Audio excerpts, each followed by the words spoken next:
Good morning.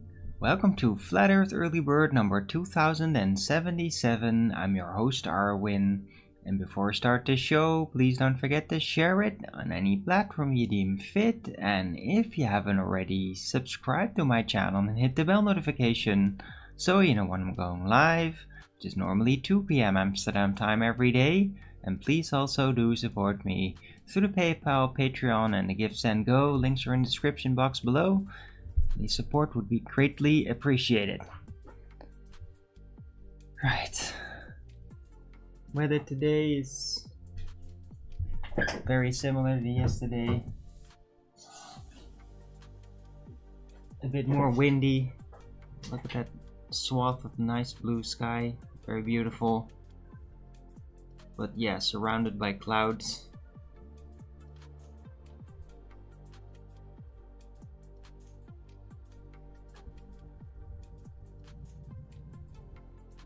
The wind is blowing restlessly.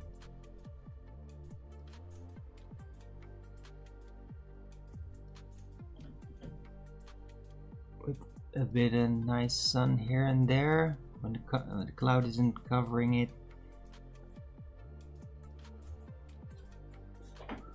Yeah.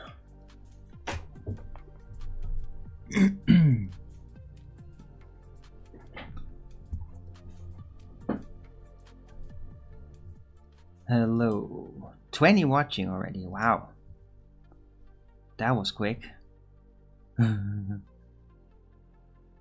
It's Thursday, the 26th of September 2024.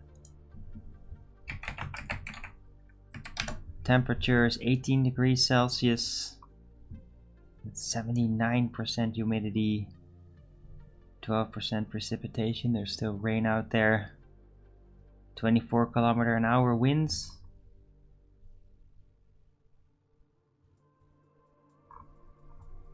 Yeah, and the promise of more weather like this for the coming week.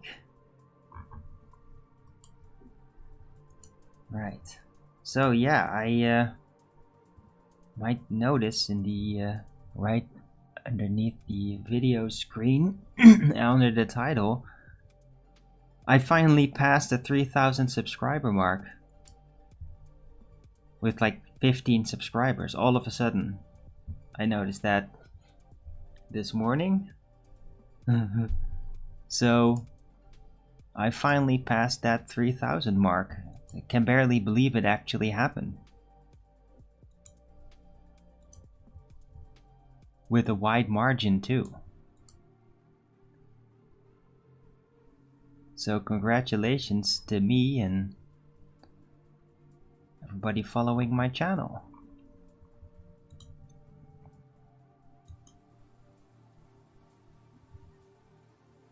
It took long enough though. I think it's been like 3 years or more. But yeah, since I like passed the 2,000 mark. But yeah, lots of new people, I guess. Maybe they spotted, they thought, hey, let's take a look at this Arwin guy, he's on the conference. So that could be the new subscribers, could be a lot of Dutch people now tuning in. And trying to check me out. Let's see what this guy is about, see if that's going to be interesting. Well, for those new people watching, yeah, I do my shows in English, which is going to be a kind of a contrast with the actual presentation, which I am going to attempt to do as well as I can in Dutch. Now, my Dutch is not bad at all. I mean, it is my mother language. It's just that a lot of technical words, I'm not used to talking about it in Dutch. So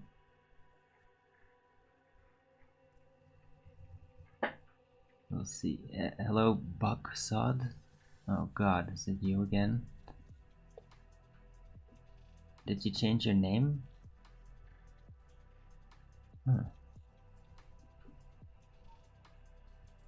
Sean G effect? What are you talking about? Wonder why you got... Yeah, anyway.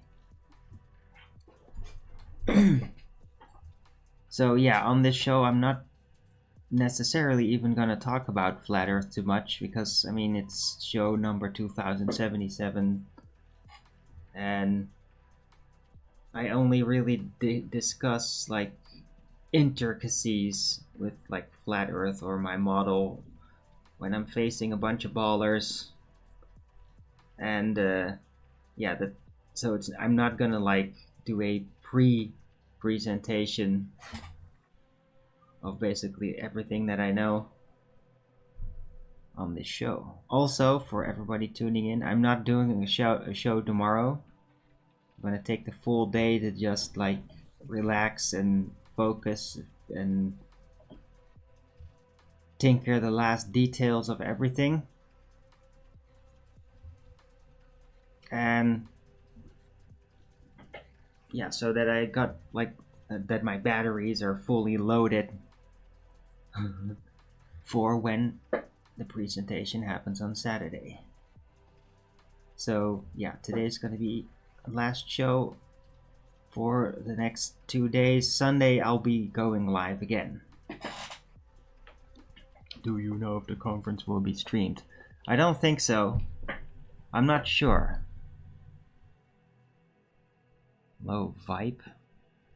Where's this?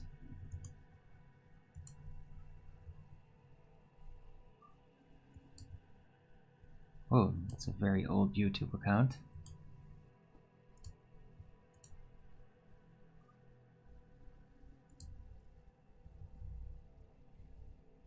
Unlike Bucksod, which is obviously a new sock account.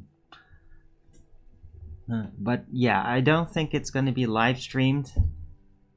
I mean, if it would be live streamed, then like why would people necessarily go there and pay money for it? So it probably will be recorded, but not live streamed. And to be fair, I don't want my presentation to be live streamed. I want it to be recorded so that I could study it afterward, maybe like post it as a premiere on my channel or something. It's a special, but I don't want it to be live streamed.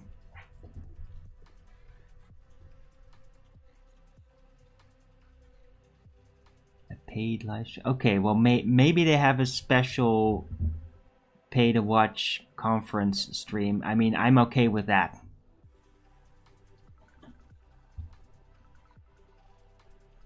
But I mean, I don't just want some random YouTubers or whatever that are just gonna like just film it live on their phone or something. Like, no. They're probably not allowed.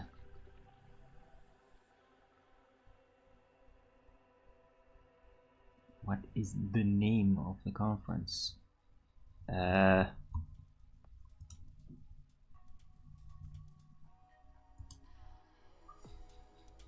Just think Flat Earth Conference? Not sure.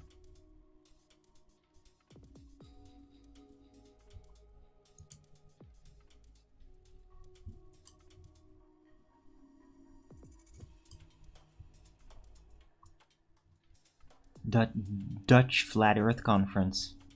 That's it. So here's the link for that.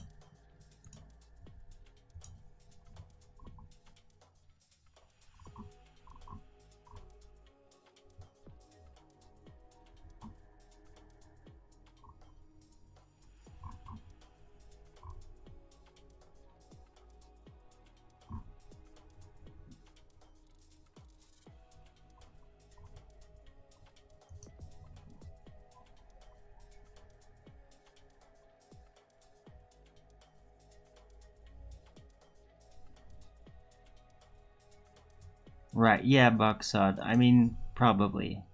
I mean, these like paid for conferences with entry costs and all that, they typically don't just allow people to to like just record it to rip it live. So yeah, I'm not really worried about that. I'm more worried about me like just not being very fluid during the presentation, because I like get stuck with like, how am I gonna say this?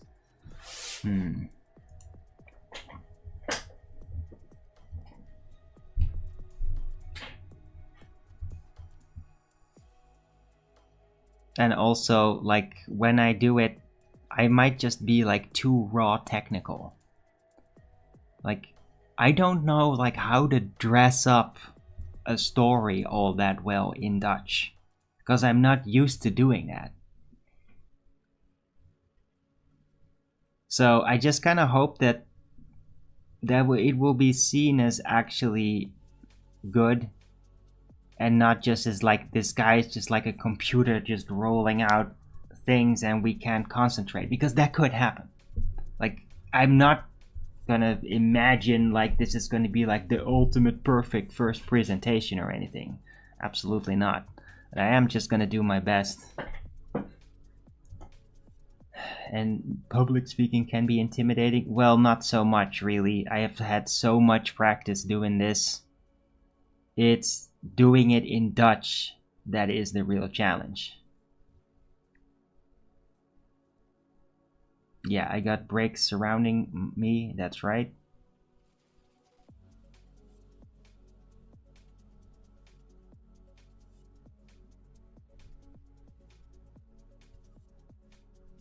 Is that fight the flat earth? What? What's the best way? No, I'm not gonna tell you. Screw that.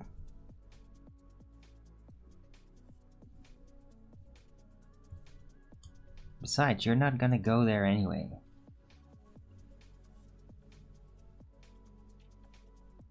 Like, why the hell would you go to a Dutch spoken flat earth conference? Fight the flat earth.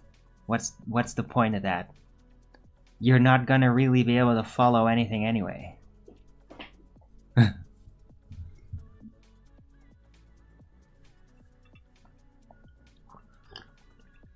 Oh, it's funny. Well, yeah, you can gloat over your amusement of it somewhere else. Some presentations are in English. Yeah, I'm sure they are.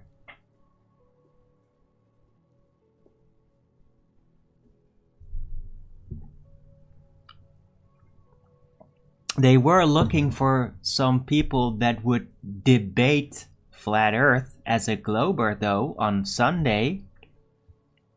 And nobody would show up.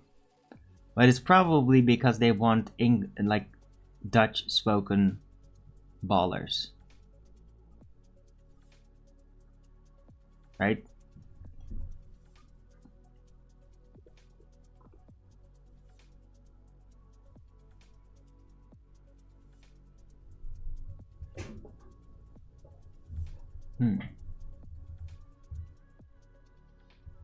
Hello, liquid flames? What?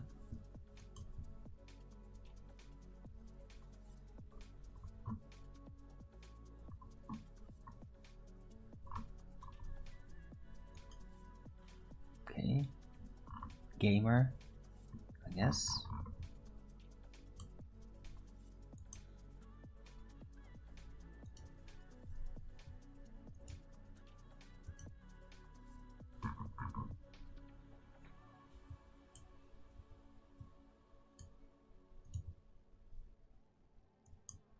Right, so yeah, lots of people in here right away. Don't forget the Rogan's up the show. Share it. And if I haven't seen you here before, I'd appreciate to learn like how you bumped into my channel.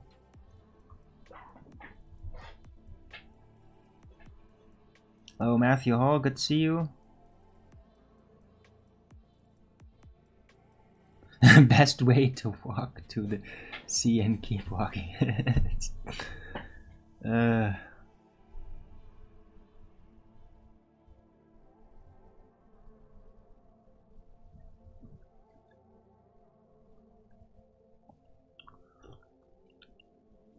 Uh,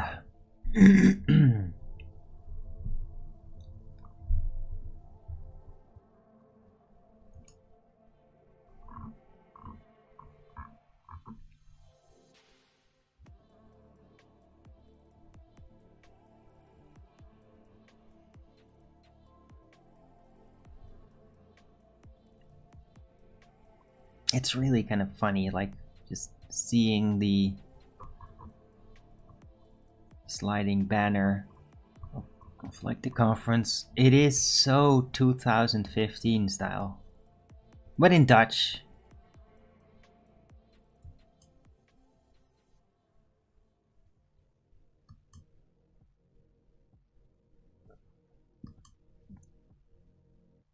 And that's all fine, but I really do wonder if like my input is not just gonna be kind of falling on deaf ears, because I'm also gonna be there just like laying down like, yeah, those things that every even flat earther say about it, like, yeah, that's actually a misconception. The reality is we know much less than we'd like to, and there are bigger mysteries that can't just be resolved by lining up angles and all that. And that's probably going to be not what people expect. So I have no idea what kind of reaction is going to be there, if there's going to be people that are actually looking for that edge further. Because some people do like go to conference hoping that they're going to get to the other layer, as it were, because they're like, yeah, we heard all that standard stuff. I want to know more detailed stuff. Well, you're going to get the detailed stuff with me, because that is what I'm usually occupying myself with. And it's going to be a bit tough to translate it all in Dutch. But I will do my best, and I will have like Google Translate, like I will have Google search engine available. So during the presentation, I'd be like this and that. How the hell do you say that in Dutch?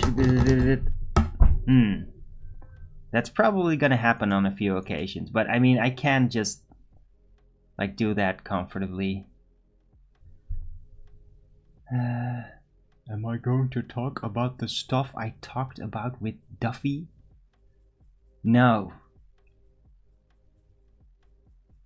I mean, at the end of the presentation, if there's still time, there probably will be. Maybe somebody's going to ask, hey, what do you think about the final experiment? And then I will lay it down.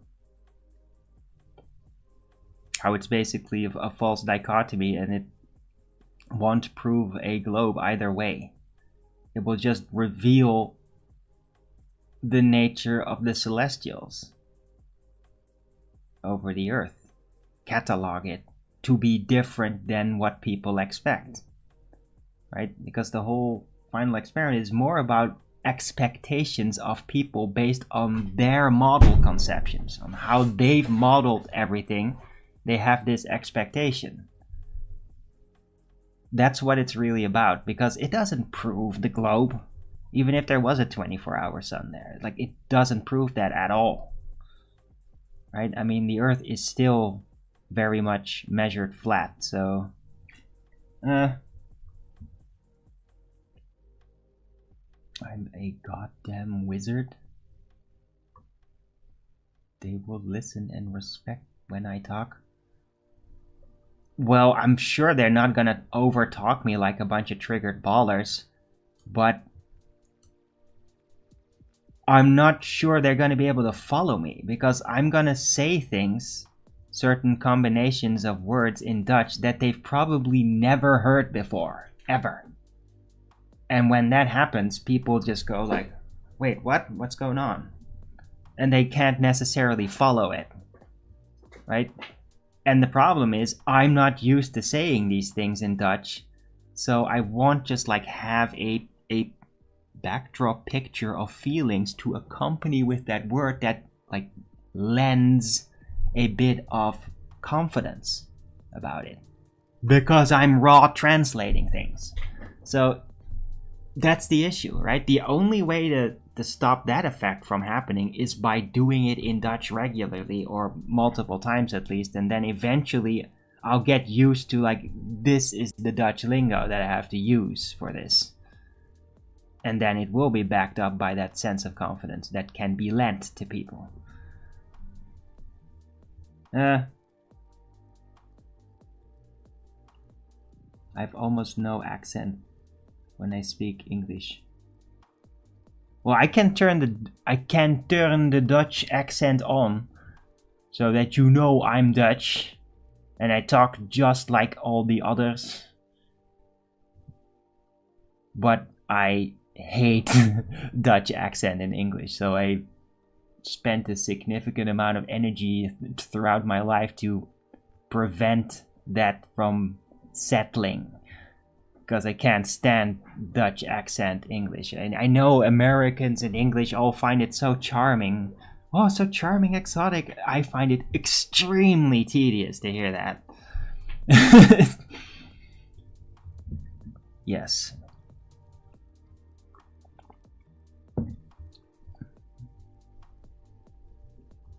I can talk Dutch with an American accent too. I mean, I can do all of that. I'm very dynamic when it comes to pronunciation.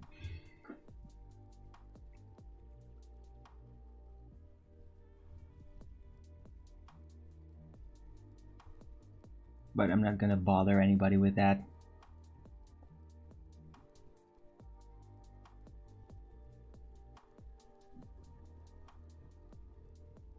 Oh, more good and everybody's coming. You're not coming. It's all bullshit. But even if you were, like, I don't care, dudes.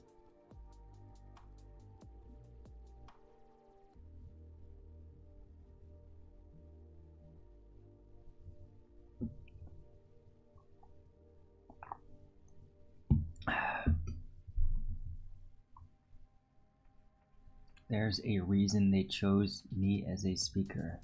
They're going to crush it. I appreciate that, DJ Nugs. But the reason that they did choose me was, by France's own words, because I'm actually an expert in Flat Earth and the mechanics compared to everybody that he's ever met. Like, he was truly shocked to learn that I've, like, done over 2,000 live shows talking about this stuff. Like, he was truly shocked about that. Like, how are you not super wide on the map here? with less than 3,000 subscribers at the time. I have 3,000 subscribers. Wow. Oh my god. 3,000. I got 3,000 subscribers. After 8 years of intensive daily streams, I finally reached 3,000 subscribers.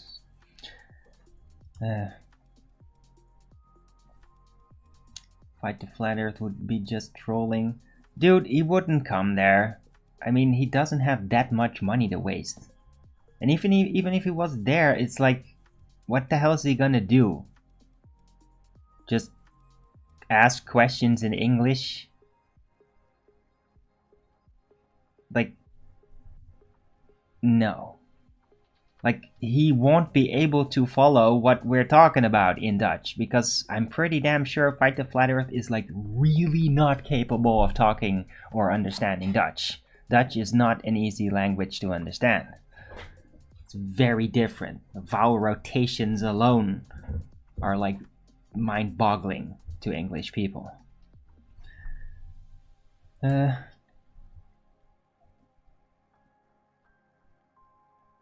So I'm not worried about that at all.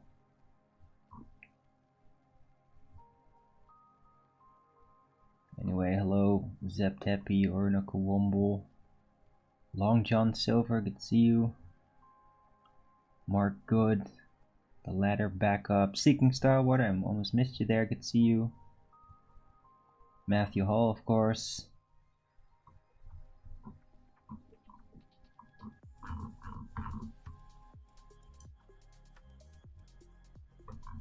Carrots of Fire.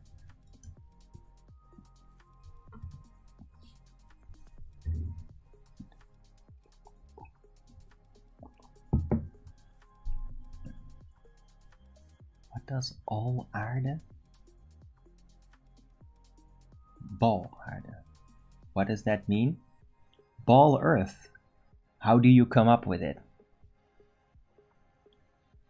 But it's also a Dutch language play on words, because it's also ball earth. How do you get onto it? That's what it also literally says,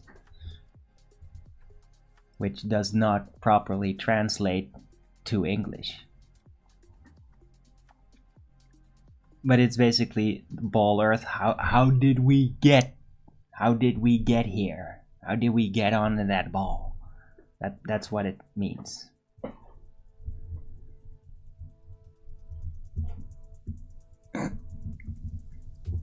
And it specifically pertains to the intro of the first part, which is actually going to be pretty short, because all that stuff gives me just a headache every damn time. But it's about, yeah, all the astronomers, all the figures in the past that are always said to bring the arguments for globe Earth. So that I can basically, I'm going to construct the globe piece by piece with the arguments that ballers actually forward as being the proof. And I'm gonna explain about it, like how it's not proof, right? How Eratosthenes basically didn't prove that the Earth was a sphere, but that he argued that if the Earth were a sphere, that it would make sense with the amount of angle change to the celestial lights, to the sun of the sun shadow. So I'm going to explain that on top of everything, right? Just with Al-Biruni and all the others. Let's see. And I'm gonna have to have that paper in front of me, because it's like even all these names. Yeah, Copernicus, how things changed from geocentrism to heliocentrism, already kind of presupposing that we're looking at objects in the sky, but there was still no actual distance or size established at all. And then Huygens, as the English can only pronounce it as, how he basically started to realize and like create the scale of the arbitrarily decided distance and thus size, to have a scaling system for these now assumed to be physical objects in a physical actual location in relation to Earth. And then with the combination of Newton's gravity systems, then explain the pathways. Right. And then eventually Einstein gets involved, changes everything around to basically bypass three-body problem and bring things into mathematical, in the mathematical sub-realm of pseudo-Riemannian force space. And then, of course, on top of that, Lemaitre, and how he created the Big Bang to, like, as the cherry on top of it all.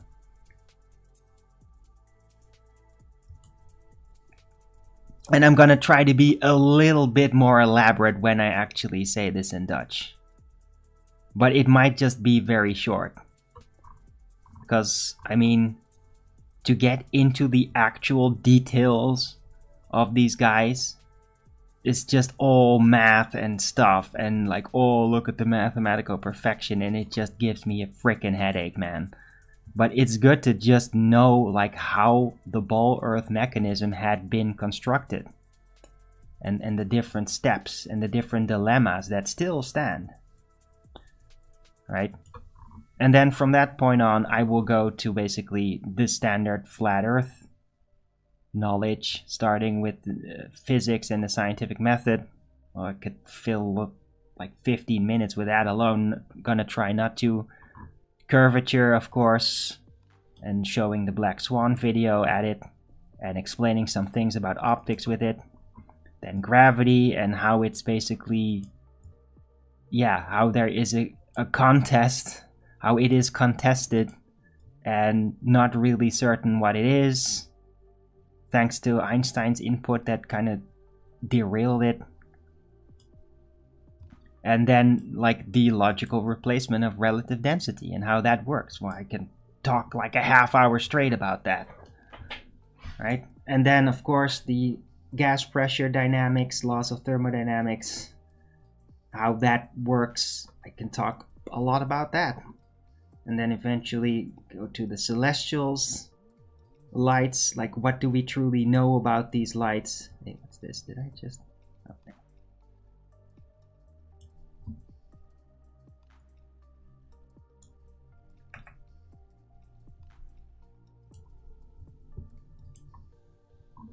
And then I'm gonna like show the dog cam video to just show like, yeah, this is what you actually see really high up, right? Look at the reflection of the sun on the flat earth. Like,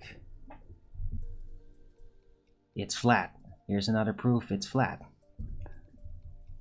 And just give a look and explain like all the mysteries about it, like how the celestials rise with your height. It completely ignores, like it doesn't change angles if you change height, like just basically these raw factoids. And it's gonna confuse the hell out of people if they've never heard that before.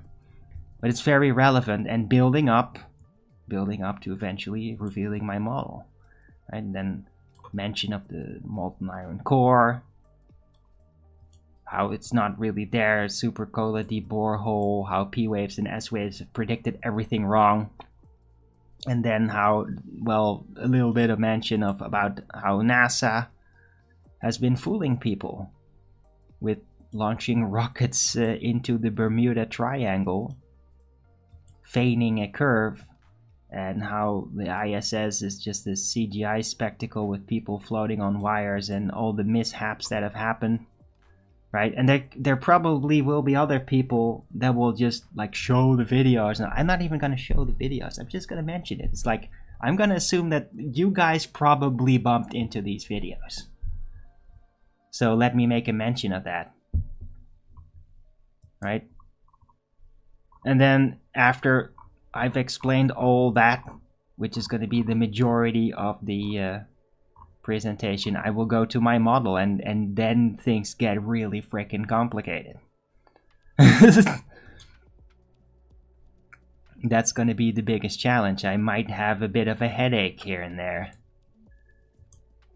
because the way you have to like explain these things is, it's just not easy. I have to use words like omgekeerde kwadratenwet van licht, the inverse square law of light, to explain how the celestial lights are very different from all light that we know. And that's always been hidden in plain sight. Like, it's just like, yeah, that happens to be it. And it's paid no attention. It's not mentioned. Like, yeah, there's these celestial lights, they're super mysterious. The angles don't actually line up to a specific point in space, and we can't really find an origin point that is consistent. So maybe they're holograms, right? Laying down the non-local holographic angular manifestation, showing some pictures about it. And then from that point on, go on to like, yeah, so a lot of flat earthers think that we're on a disk surrounded by an ice wall, but yeah, scale inconsistencies, you know, there are insurmountable scale inconsistencies, and the way the scale inconsistencies are proves that stretched out on the outside, compacted on the inside, well, that means that that's definitely not the foundational representation of the terrain. It's been turned into a disk. So it's like you take a piece of paper and you try to wrap it into that disk. Well, the middle is gonna crumple and the outside's gonna stretch apart. It can't actually stretch, so it will rip. And that's what we're looking at. getting to, like, yeah, rectangular looping. Different. Then I'm gonna show, of course, the video for that, and probably blow people's mind, because it's a good chance that none of them have ever seen that before. Alright. One of the most damning evidence of NASA, the original photograph of Walt Disney Kubrick from... Oh, okay, sure. Time to get a haircut? No. Am I gonna ban you before the conference? Probably.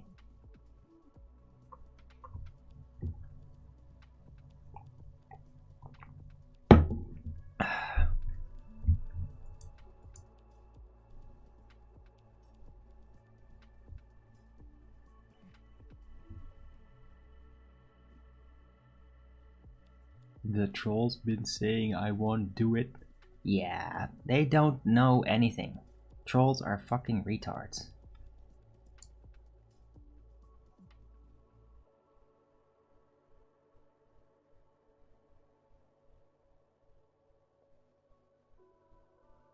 Like, they don't have any reference, like, they have no personality content reference frames in order to even, like, size up what I do and how I am and why I actually do it, in order to be able to make any kind of real predictions about what I'm going to be doing.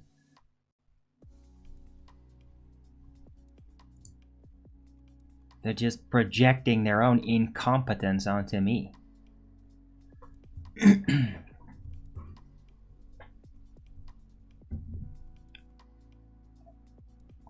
Yeah, the whole thing where I got super nervous with the 2019 conference when they invited me to become part of a tour. I buckled under that because I did not anticipate that at all.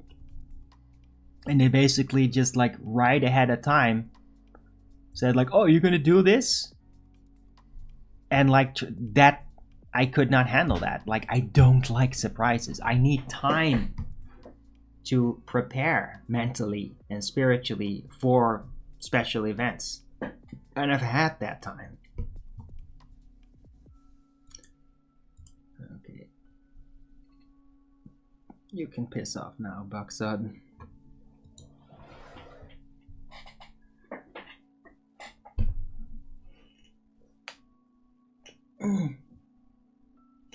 Right, so yeah, unexpected things I don't do so well.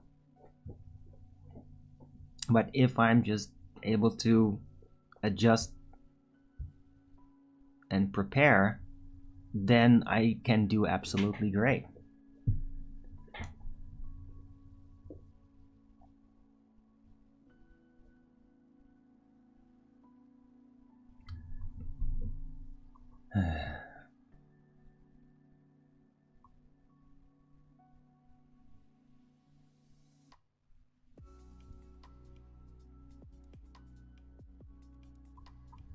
Okay, yeah, Zeus.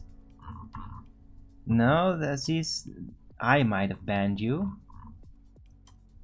I'm not sure. I'll take a look. Maybe I will unban you. I don't have any rogue mods, so don't bring that up, or I will ban your backup accounts as well.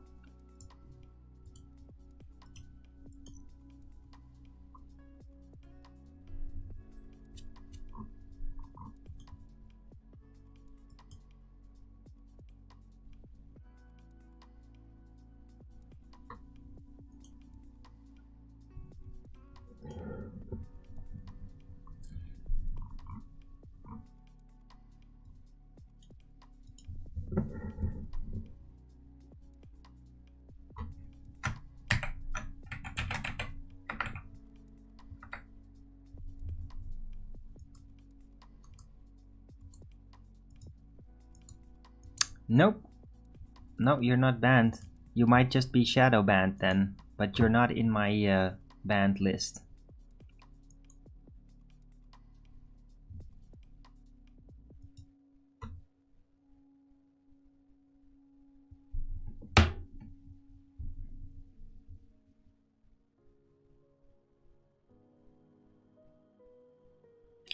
gravity. Law of gravity. Yeah, that there is no law of gravity. Law of gravity is purely within Newtonian mechanics. It's within the framework of Newtonian physics, which is not actual physics, right? It's mechanics. It's a system.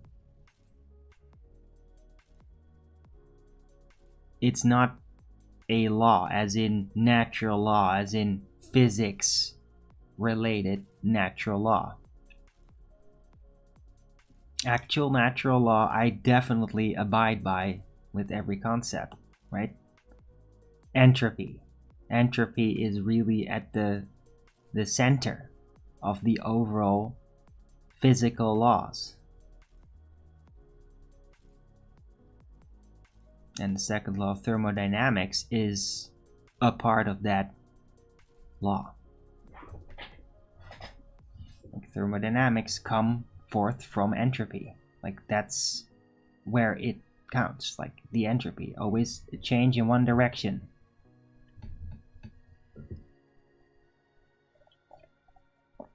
Explain the second law of thermodynamics. Okay.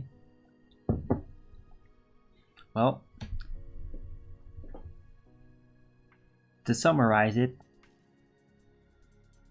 high concentration of gas has more pressure, and it will press in all directions against all other gas and the container, if it meets that container, until the pressure has been redistributed and equalized, right? In other words, high pressure will go to low pressure. The gas pressure will press in all directions in order to fill the available volume. That's it. Oh, what caused? Oh, yeah, we got another fucktard ball retard. What causes the pressure gradient? Yeah, well, what causes the pressure gradient is that the gas has found an equilibrium within the container and thereby is capable of somehow forming a pressure gradient. If there was no container, no gas pressure would establish in order to find an equilibrium and form a gradient. Yeah, there you go.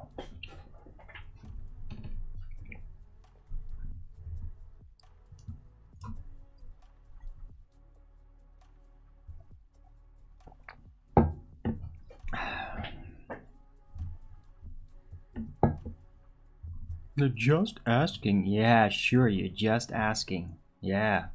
Just asking that one question that has been asked like 1,000 times by hundreds of different people that all got the answer and always ignored it, just so they could keep asking it again and again and again and ignore the answer again and again and again, right?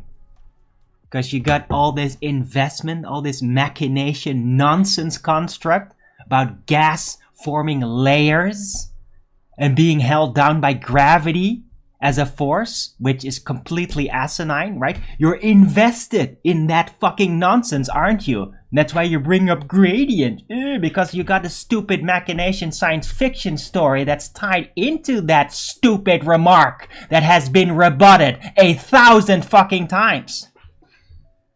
Yeah?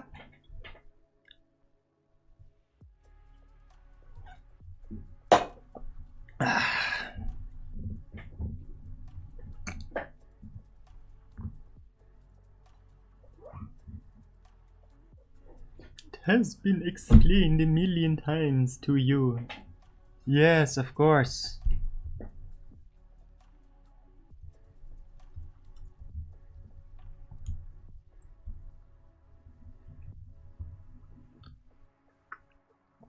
Yeah, can't have gas pressure without containment.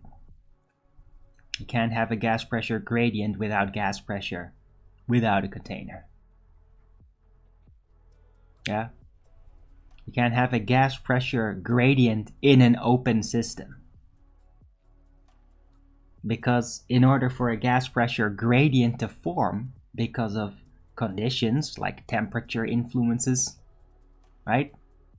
It has to first fill the available volume because that's what gas does. It expands in all directions to fill the available volume, and then when it has done that and formed an equilibrium within the available volume, secondary influences like temperature may then help that new dynamic system of gas pressure that filled the available volume to redistribute itself slightly because of the other secondary influences to form a gradient, which can only come into being because it has first filled the available volume.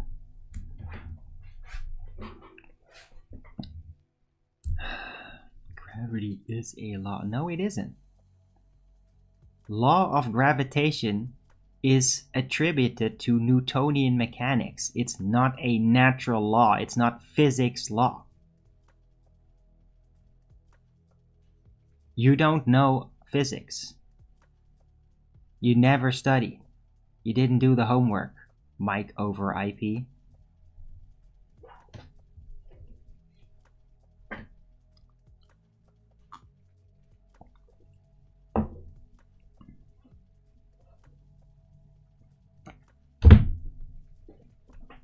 You're just very ill-informed and you listen to a bunch of baltards that misinformed you in favor of your fantasy about a ball being reinforced. Oh, physicists, oh yes. No, they don't.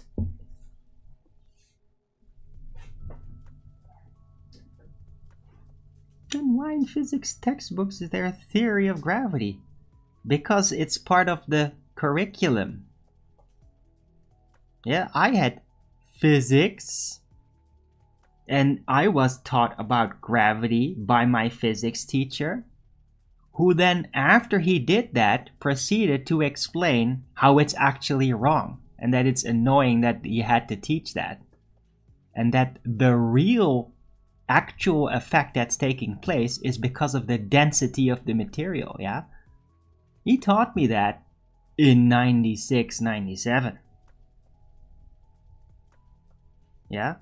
Teachers have to teach things not because it's true, but because it's part of the curriculum. That includes physics teachers.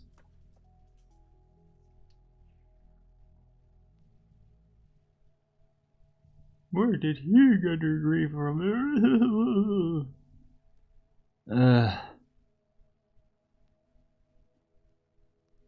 Gas is being produced daily. Where does it go?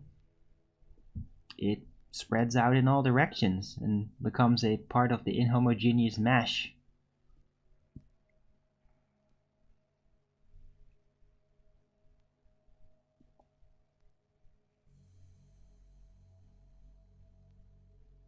Right?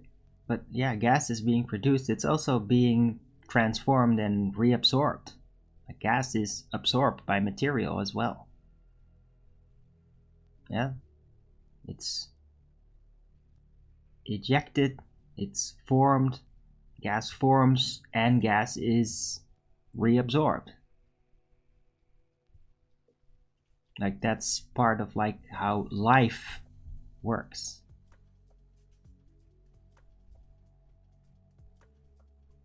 Where does the gas form?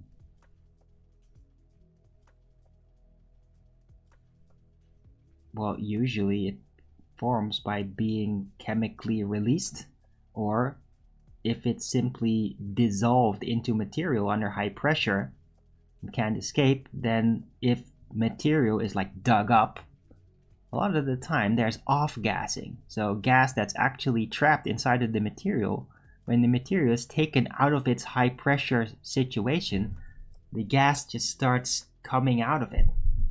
The gas that was trapped under high pressure within it.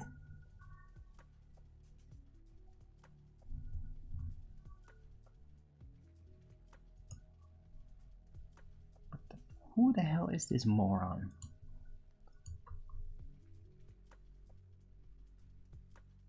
Oh my god, you're some fucking are you some new retard nerd?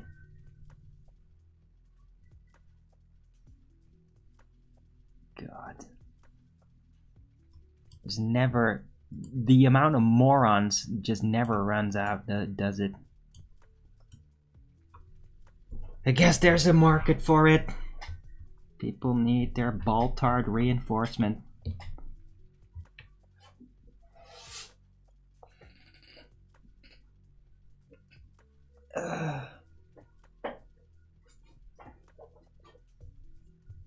The irony is palpable. Yeah, you know what's palpable?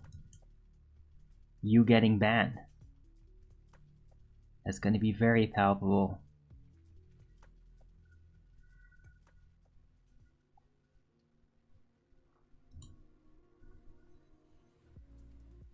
New wave of morons graduating from indoctrination camps each year. Yeah, I know. These fucking retards, like, they pay to be indoctrinated with that horse shit too. Because they think it's important to know.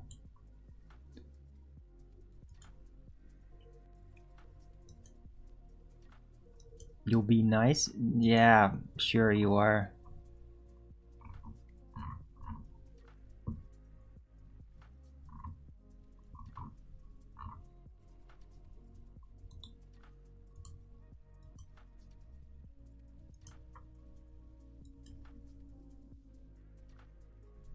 Canadian space is fake and gay?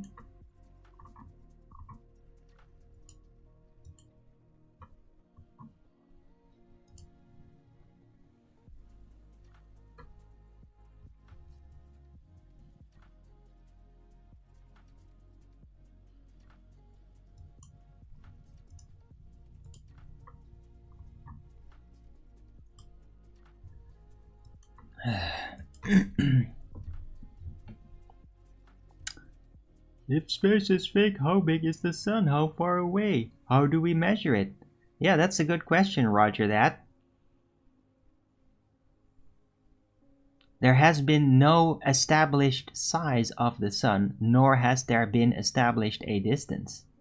We don't know. There simply may be no distance or size to the sun. As far as we actually know, when we're honest about the available data, which is very limited, it's an apparition, like a hologram. There's light arriving at a certain angle. The angular shift, the angular rotation is consistent in relation to the Earth's surface. That's the information we have. An actual position from which light would supposedly be emanating cannot be established. The only thing that can be established is what point on the flat Earth will that light be directly above you. And that's called a GP point. That doesn't mean that it is literally above you or that it is in an exact position anywhere above you. It just means that's where the angle of the celestial light moves above your position. That's the information you got. Well, 33 million miles away. Yeah, well, sure. Yeah, how did they get that? It's just an arbitrarily assigned distance. There's no evidence to this.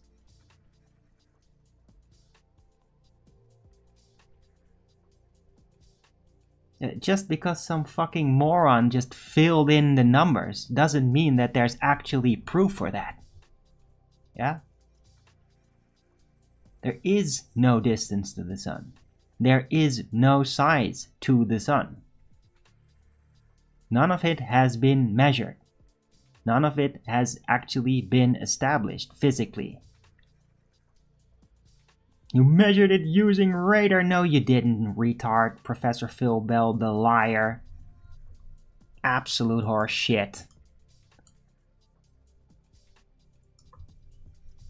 Yes, it has. No, it hasn't. No, nobody used fucking radar to an intangible light in the sky. All the desperate fucktards here. You can all go fuck yourselves. Yeah? With your stupid fake ass tech that you've been given lies about what they actually do. Yeah? There is no measured distance to the sun. Radar doesn't bounce anything off anything in the sky, except maybe a hard barrier.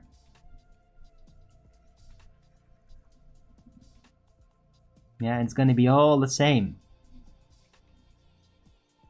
Yeah, there's no, oh, let's aim it at the sun. Now let's aim it right beside it. Oh, there's no signal return.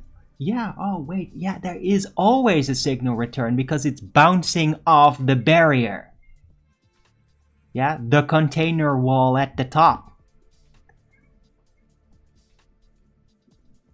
Yeah, there's no signal bounce from the moon, the sun, or any of the celestial bodies. It's all a ruse. And it has not been proven. You're just given a story.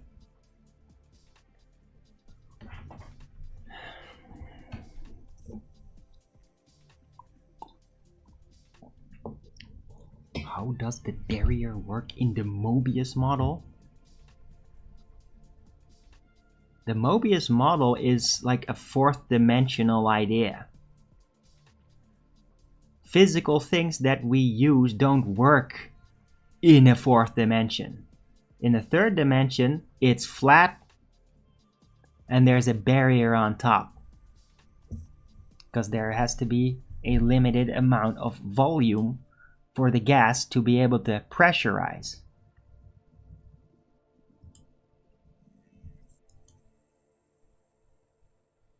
Yeah, you don't even know. Those distances are all just arbitrarily assigned, dude. You don't have any evidence for anything being that distance. It's a science fiction based distance. There is no 93 million mile distance to anything physically. That just isn't.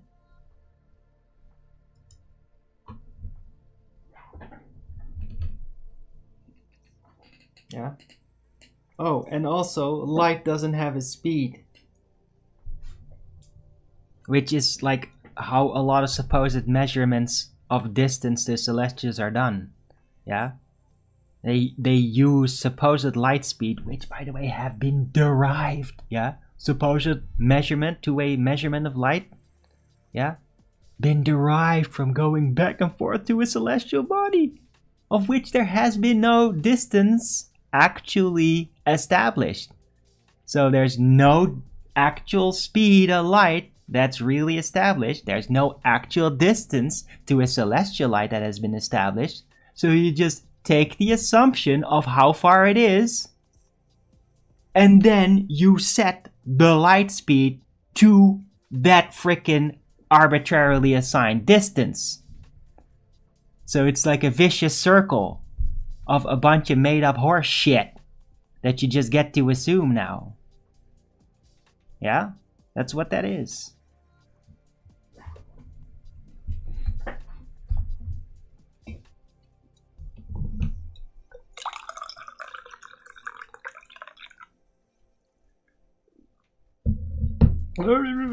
Look, more ball tarts. It's measured countless. You don't know what the fuck you're talking about. You're regurgitating shit that you've literally never witnessed.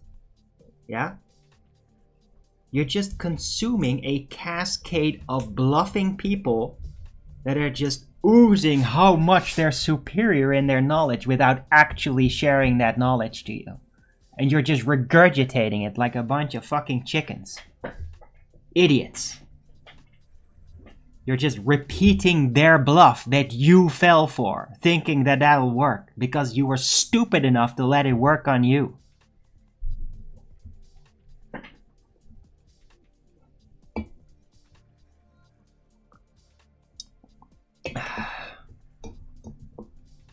That's right, Eon. Distance of the sun. It's like, well, the whole size of Venus being the same as ball Earth assumption, that just sets the idea of the angular size, like how much angular size means how much distance. Like it set the scale of that arbitrarily assigned set of values, because there is no measured distance or size of any of the celestial bodies at all. Yeah, it's not far away, it's not close by, it's not anywhere. All you get to see is just an angle to it from your vantage point. That's all you get. That's the only information you have other than the actual like spectrum of the light. And that's it.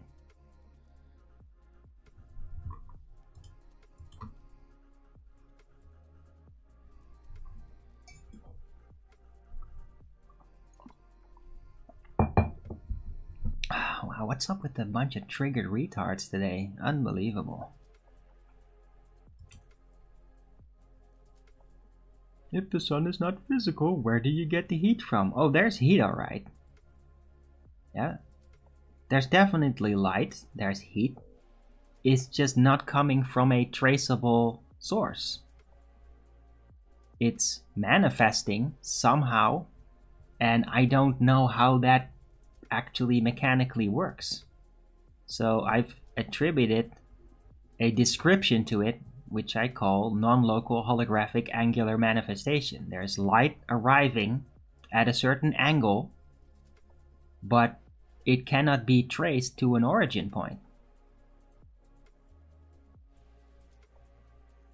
And you get to see like this weird little hologram specific to the type of celestial at the epicenter of the direction of that light manifestation. But you can't approach that thing. When you go towards it, the angular size does not increase, and that includes the moon, yeah, which is supposedly very close by. Yeah, well, the angular size doesn't increase though when you approach this moon that you get to see, right? Even though it's supposed to be the closest celestial object assumed to be physical. They're holograms. And we don't know how. I don't know it. Nobody knows it. And people don't want to not know it, so they made up their own shit about it so that they can just fill in the blanks and feel all superior for making up a bullshit story about it. And everybody fell for it. It's called heliocentrism.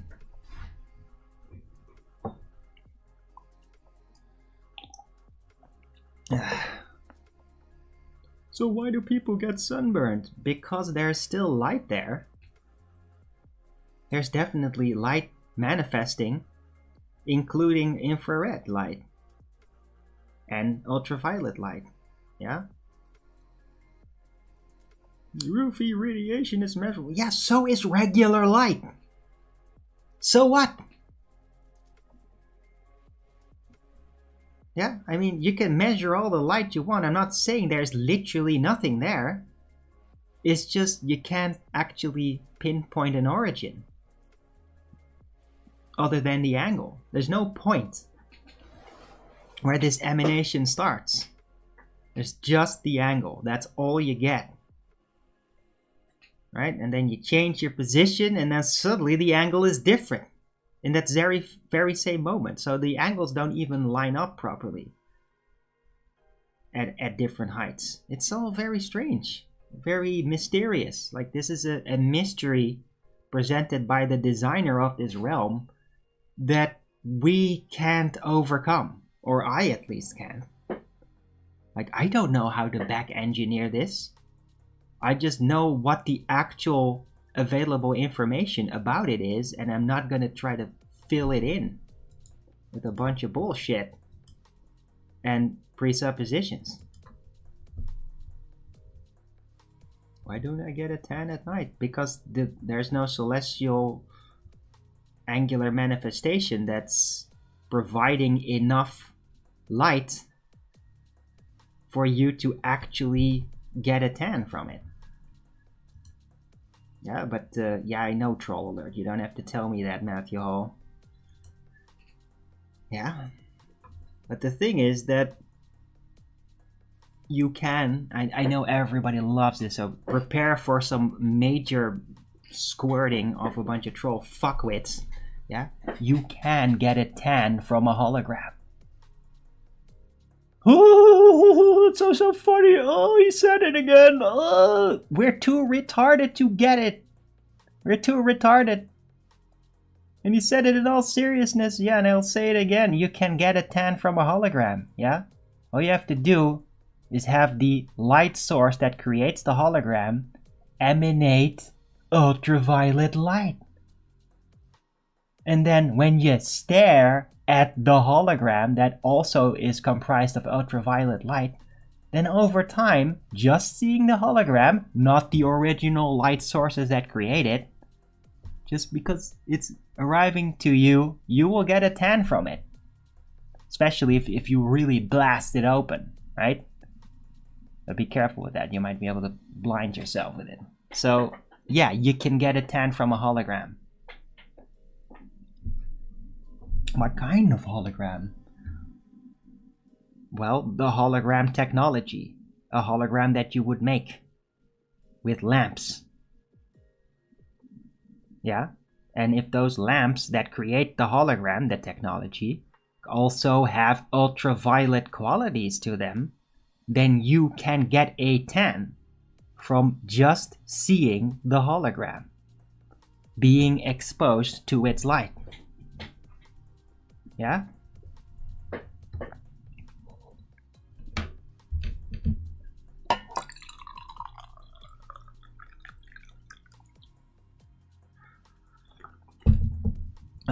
What do we think of the final experiment? It's a waste of time. It doesn't prove the ball. It doesn't prove a disc. The only thing the final experiment will prove is what the celestial light of the sun does during the winter period in the south. And that's all. That's all it will do. It won't prove anything. Because celestial lights don't have an actual location. Where do I get my info about the sun? Well, not from some NASA bullshit site where they show us CGI of it and make all these claims of how it supposedly works. Yeah, and I mean, I find that science fiction story about it very interesting. I mean, it's lovely. I like it. I like when, like, the sun is involved in some space science fiction stuff and they're like, oh, we're getting closer to the sun. Oh, you can see the black body on the inside. It's all super fascinating. I like that, you know, as a science fiction concept.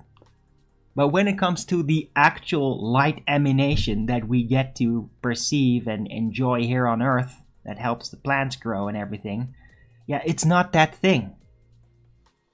Not at all. It's not an object. It doesn't have any actual distance. It doesn't have any actual size. All it does have is a certain amount of light intensity, which is really intense. And that's it. Hey, Jason Cormack, good to see you. Never managed to get a moon tan. Yeah, but that's because there's not like an abundance of ultraviolet light coming off the moon. Benny Hill.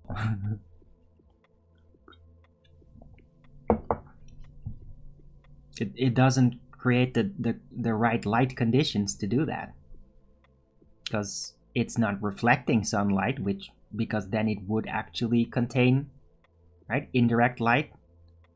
Like, you can get a tan by, like, being in, let's say, in a Spanish city or in the middle of summer by just sitting in front of a white wall that reflects the sun. You can get a tan from that.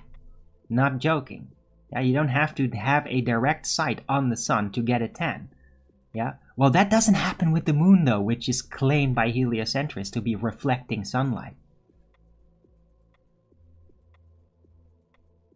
It never happens. Because the moon is its own light source.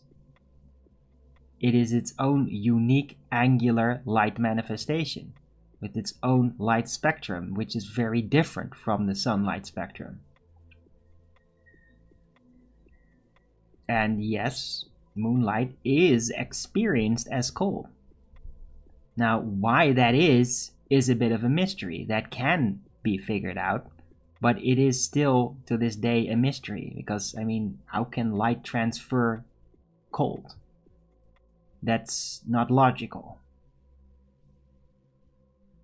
Pretty freaky if you just have like a laser beam that's like moonlight laser beam and you just freeze shit like a freeze ray. I mean, unless somebody could demonstrate that and then basically redefine light energy, like, it's kind of weird that moonlight is perceived as cold, that it's experienced as cold. Like, and I have had theories about how that's actually happening, because light, maybe moonlight has an entropy enhancing quality where heat transfer will be enhanced by it, that it hastens the energy interaction of things cooling off, right? Because if you cool off more rapidly, like for example when you're sweating, that's literally the heat more rapidly transferring outside of your body into the open air, which is cooler. So the experience of moonlight being cold could simply be that it has an entropy enhancing quality that makes you release heat quicker, which would be experienced as being cooler, which would bypass the entire issue of like, how can light literally have cold energy, which is logically impossible. But if it is creating an entropy effect that increases the transfer of heat, then it could explain why there is a perception of cold. Right, and that can be tested. I've devised a test on how to do that like years ago. I've never actually physically had the opportunity to do it, but I've described it so other people could do it. It doesn't seem like anybody actually took the effort to do it though.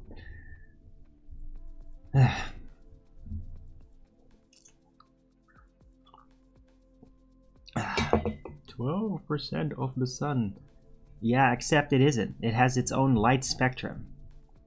It's not just 12% dimmer sunlight at all, Canadian space advocate. It is a different light spectrum.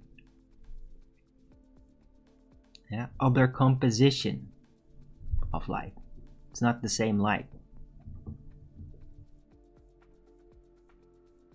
Cold is an expression of the lack of heat? No. Cold isn't something that you experience, and it is because of heat transfer. Yeah, you don't feel hot or cold. Hot or cold is always the transfer of temperature. Cold is the transfer of temperature away. Heat is the transfer of energy into it, like the absorption of it.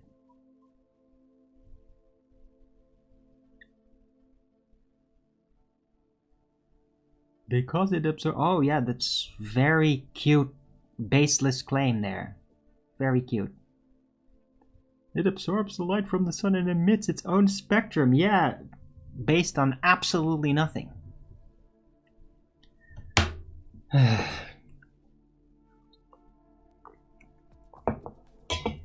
42 watching, wow.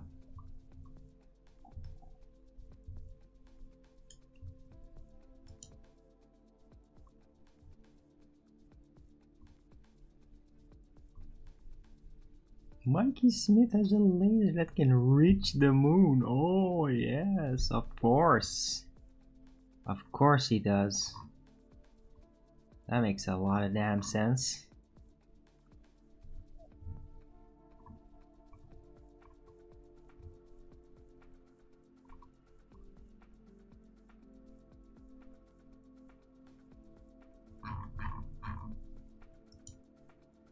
How do you think you see different colors?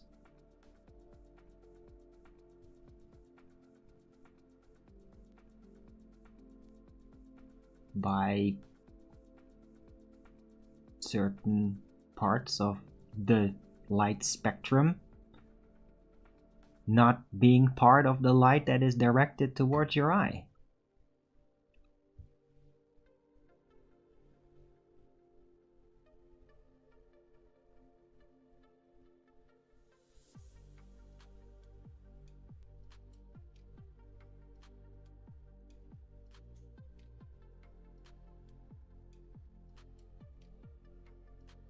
It did look like it. I'm sure it did. But I mean, appearances can be deceiving. You can make things look like all kinds of things, right? You can have the moon seem to be in front of clouds.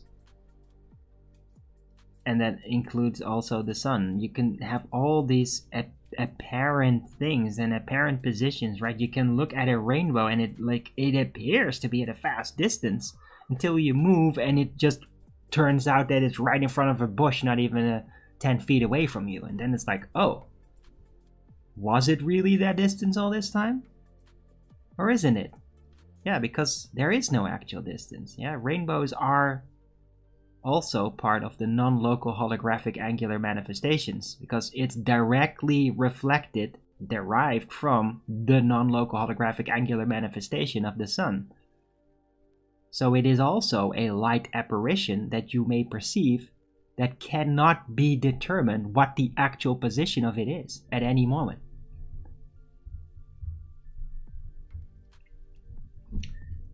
Thanks. Yeah, you're welcome, Aurorian.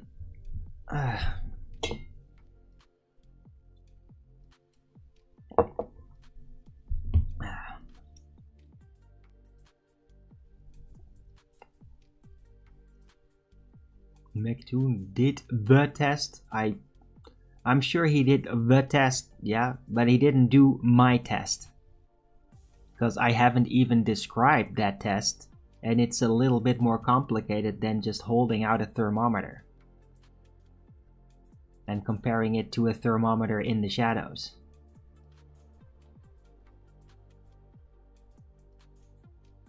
Right? Because I don't have a claim. I don't make a claim moonlight is literally cold. I say moonlight will be perceived as cold. It's the experience that people have. Now, just because they experience it to be cold doesn't mean that moonlight is cold energy. But it means that there is a perception of a cooling effect, and that can be explained, potentially. And you can test it.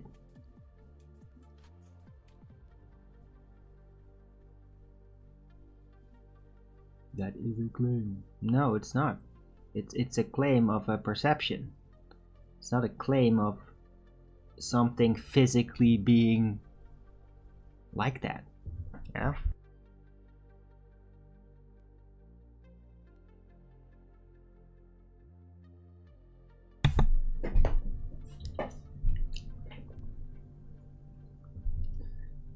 Seems that you can't send links here. That's right, because you don't have a wrench.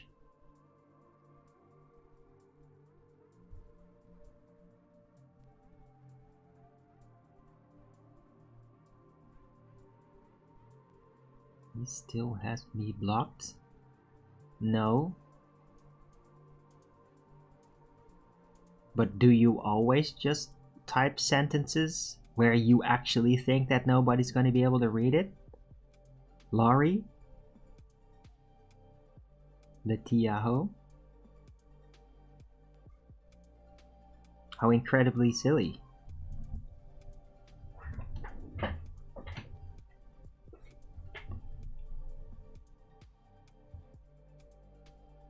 I mean, you can't get more straightforward muttering to the darkness than that. Like, oh, I'm blocked. Well, that means nobody can actually read what I say. Let me say he still has me blocked. So you're literally just muttering into the darkness, not expecting to be read. That's kind of weird. How much pot is in that tea? There isn't any, but there is tea in the pot though.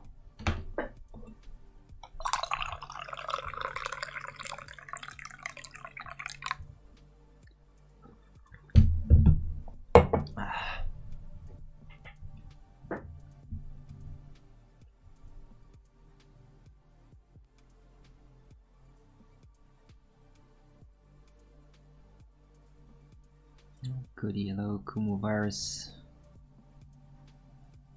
I've written my speech. It's not a written speech, Professor Phil.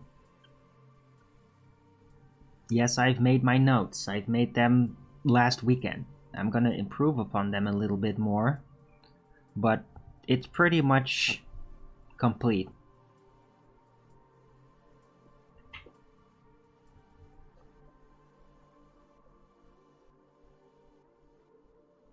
Now, if it was a literal speech that I would have to like read word by word, it would be like at least 6 pages. That's not doable.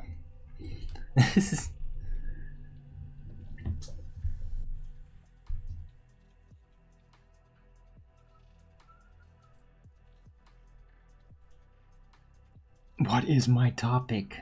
Flat Earth.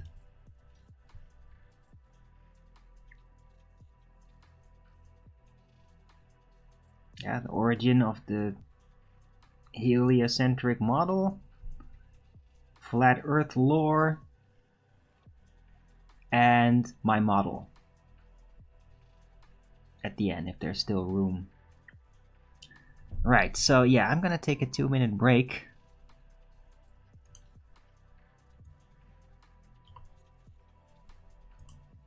I'm just gonna turn on the rectangular looping little video that you can enjoy while I'm on a 2-minute break. I'll see you soon.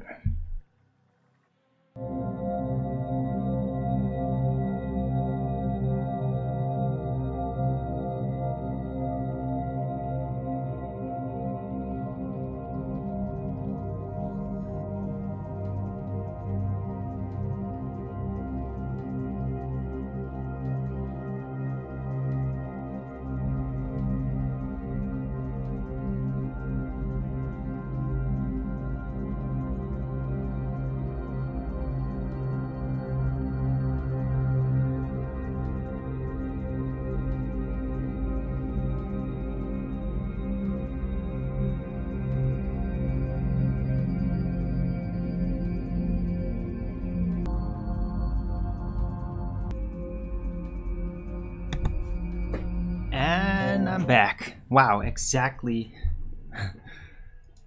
when the video rounded out.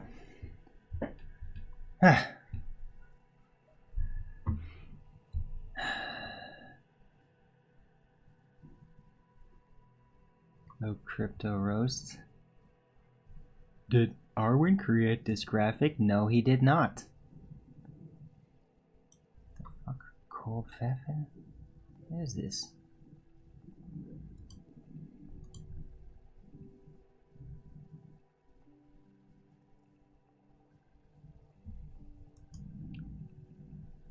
Okay.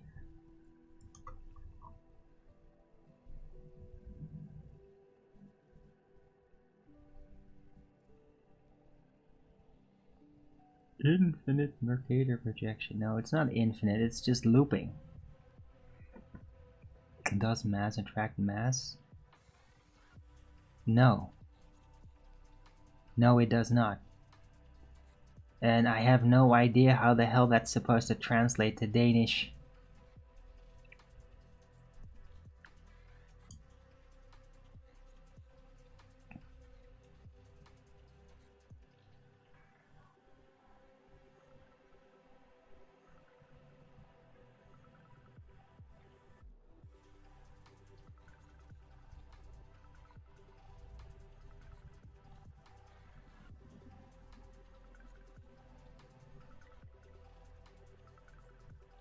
What is up with all the triggered ball tarts today?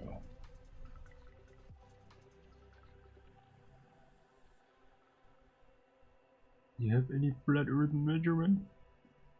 Yeah. Angle to a celestial body in relation to a flat baseline. 90 degrees. It's a flat earth measurement. Yeah. Optical measurement to an oil rig in the distance. Let me show you that one.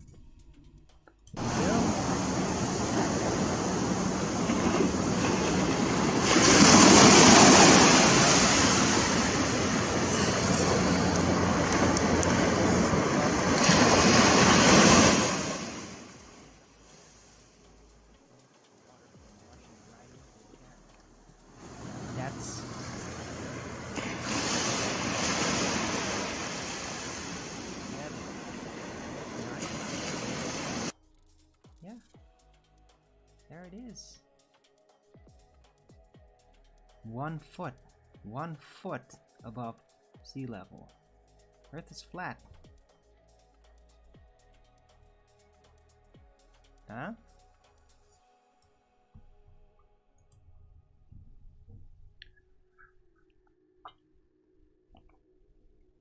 Almost 50 watching. There are 50 watching.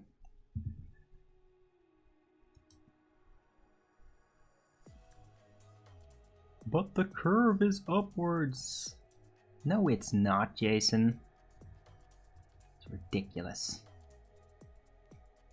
Nice wriggly crane. Oh, well, that means that if it's just wriggling, that means that somehow through some mysterious nonsense optics that doesn't actually exist, that you call terrestrial refraction, it's gonna enable you to make things visible, even though they're directly obstructed from your line of sight by an object that's in the way. Oh wait, that's literally impossible under any circumstances.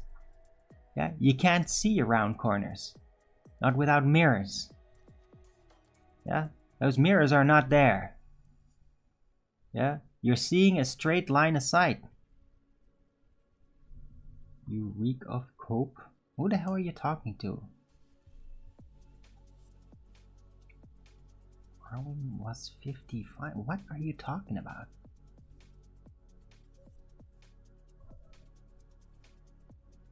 What?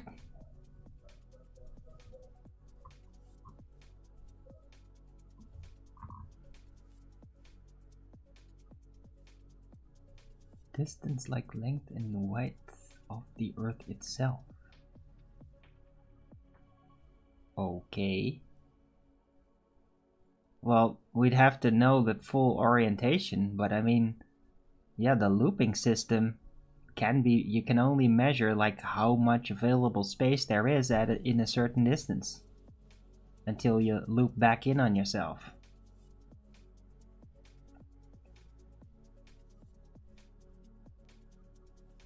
Lenses could be bent. Material acting like a lens.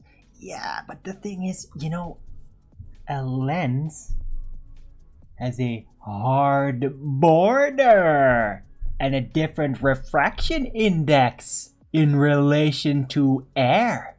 Yeah? If there's no hard border, there's not going to be a refraction-based angle change, which is what happens when light passes through a hard bordered different medium. Yeah, angle of incidence, different angle of exit. Yeah, well, if it's just air, there is no hard border, and any refraction that may happen is literally going to be negligible. Yeah, that's actual refraction. Yeah, refraction doesn't really happen in a homogeneous medium. It doesn't. It only happens when there's a hard border change, an abrupt different medium that the light is going to have to pass through that also has to be transparent. Yeah, that's when refraction really starts changing things. That's why when you look at a glass of water, it's all bent because there's a hard border through which the light goes and then takes a different angle. Yeah, it doesn't do that when you shine light through air and nothing but air. Can't do that. It requires a hard border to have an actual angle change. That hard border is not there. You're just looking through air.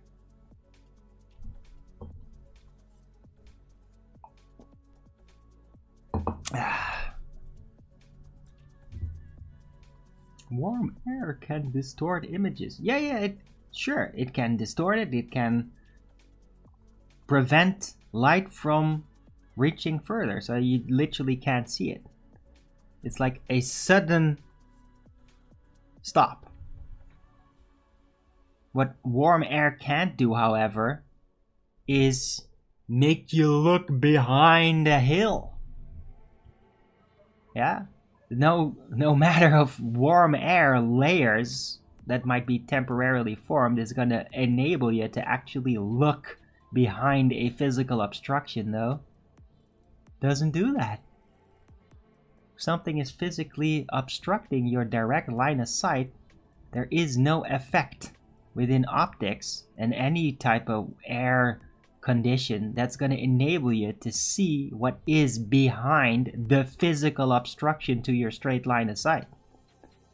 There's no effect that makes something visible again behind a physical obstruction.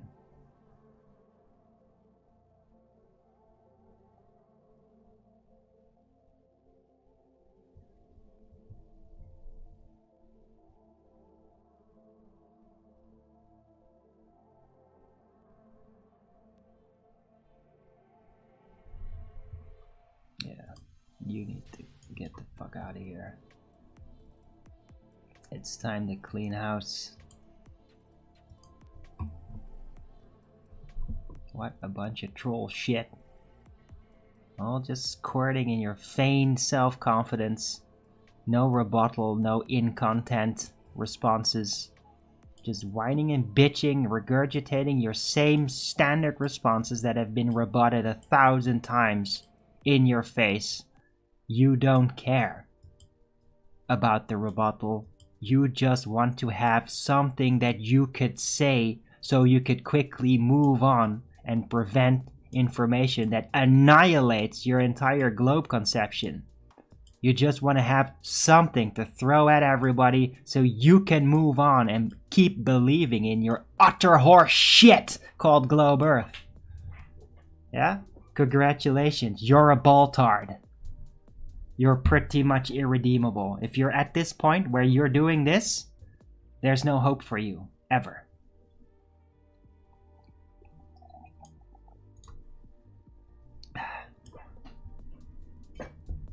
Yeah, you're already engaged in fooling your own senses. Fooling your own intellect. Yeah? I have no hope for you people. I don't think you can recover from anti-flat earth retardation. You just can't.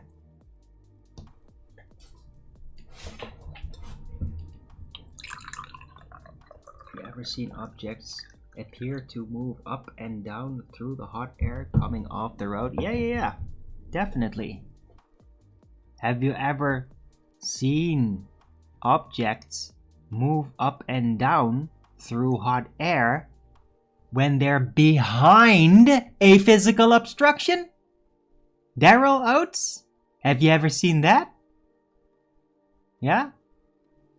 Has anything ever become like through miraging visible when it was physically obstructed, like by a car that's right in front of it?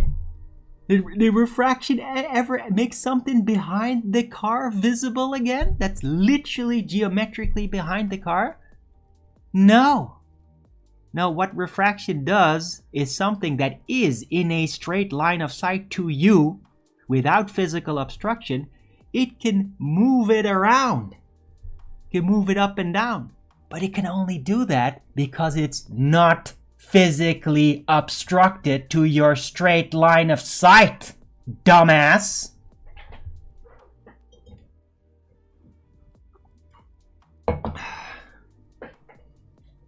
Get the fuck out of here.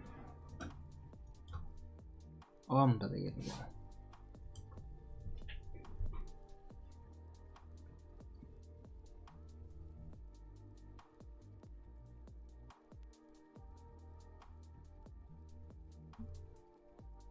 Why do flat Earth straight line of sight angles to Polaris not match perspective?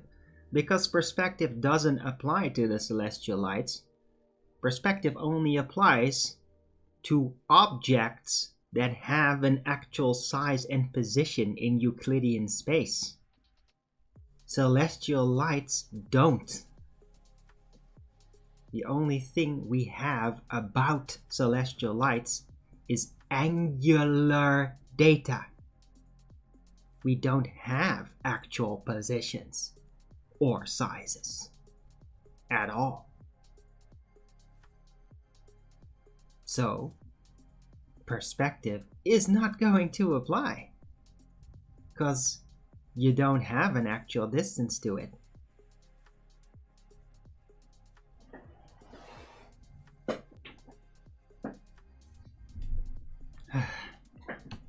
Anything else? Oh,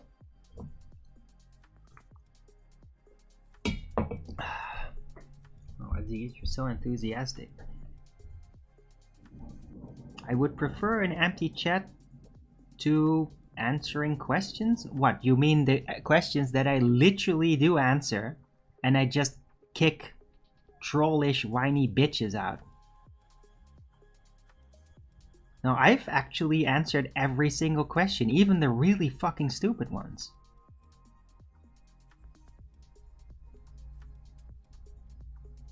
Oh, GPS receiver, oh, it proves everything. Unbelievable.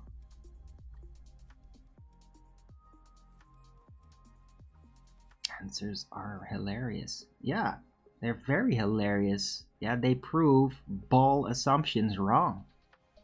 They prove that you don't even understand the flat earth model enough to be able to ask relevant questions. Because all the questions you ask about it are all based on your misassumptions of how it works. Huh? Huh, Baltard? Sound familiar? Asking stupid questions about something you don't understand, thinking you're getting a win out of it because you're too short-sighted? Sound familiar? Huh?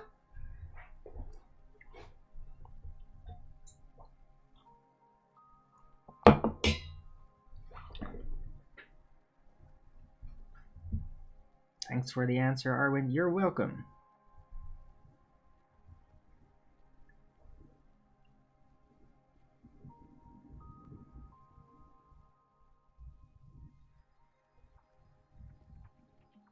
How can flat Earth have a steady rate between degrees? Because it does. Right? But I mean, the Earth isn't the thing that's doing anything. The Earth is just flat and stationary. It's the celestial lights that have this steady degree rate to the Earth. Why does it do that? Why don't you ask the creator? Who the fuck knows? Yeah? But what we can establish is that the rate is consistent enough to actually make map projections based off the angular consistencies. Yeah? A reliable method of orientation based on the angular consistencies of the celestial lights to the Earth over distance and time. Yeah? Why? Why? Who the fuck knows? We just know it's like this. This is how it is. This is repeatable and consistent. It is the information that we can truly attain about it. That does not require any assumptions. It's just factual. Can we harpoon the thing? No. I can kick you the fuck out.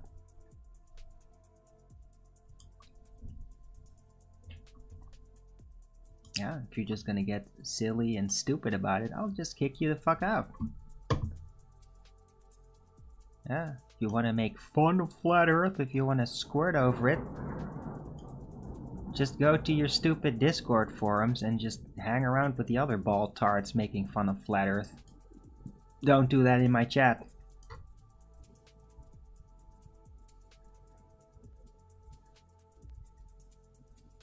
If you're standing south of the Tropic of Capricorn, how can you see the sun while facing south on the flat Earth?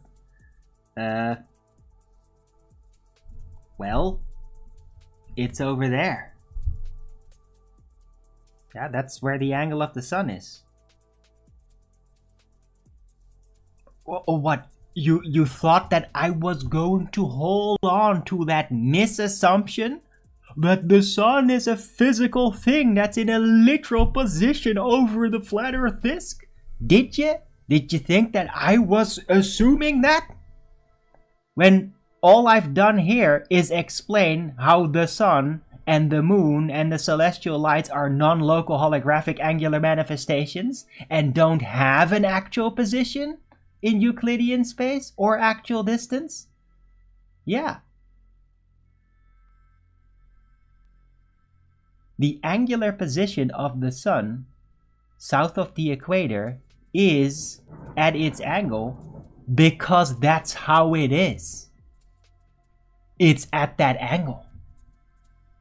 Doesn't have to make any damn sense in your mind with your physicality assumption bias trying to force you to figure out what is the actual position. Yeah?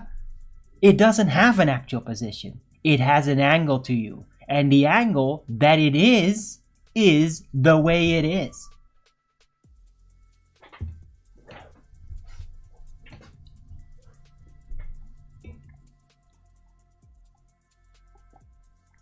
Thunderclap indeed.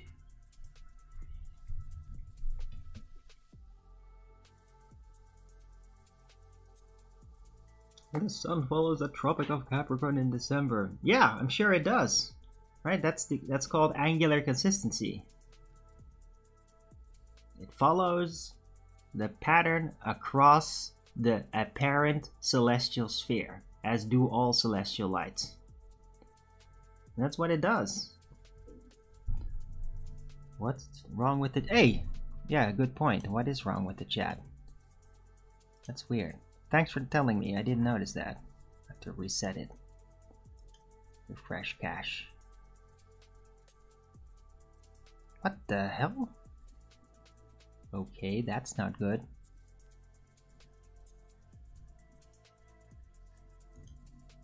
What the hell is going on here?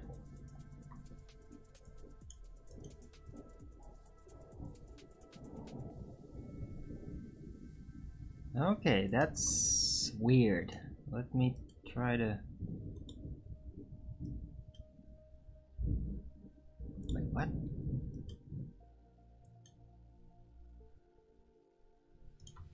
Okay, let's see if this fixes that.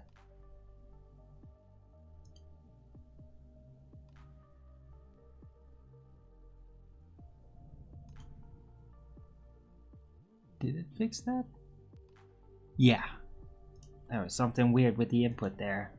Thanks for telling me. I appreciate that, Matthew. I didn't notice that. I was just too preoccupied actually looking at the YouTube chat.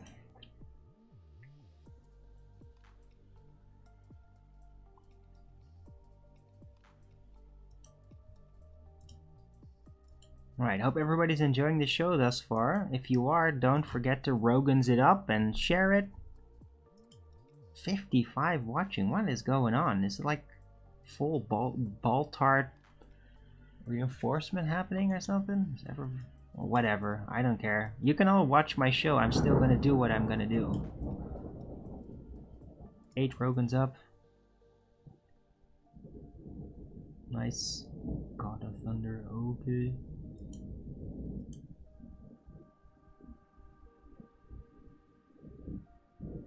Oh. Oh, okay. Yeah, I guess what's gonna happen to you, dipshit.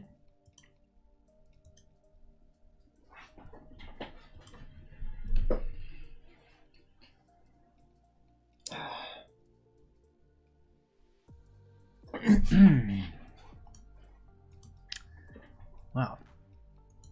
Hour 45 minutes. I can do more. But I am probably gonna get lunch, though, at some point.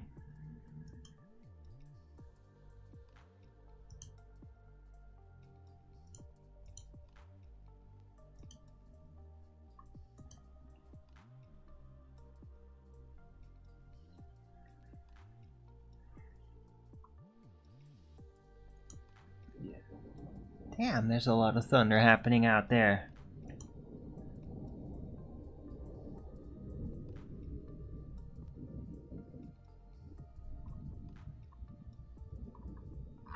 Maybe we could even like catch some of that on camera. I just saw it right in front of me. Let's see. Very glad that I have all the groceries that I need. Do I? Oh shit, no, I actually don't. Well, it's a good thing I got a new umbrella.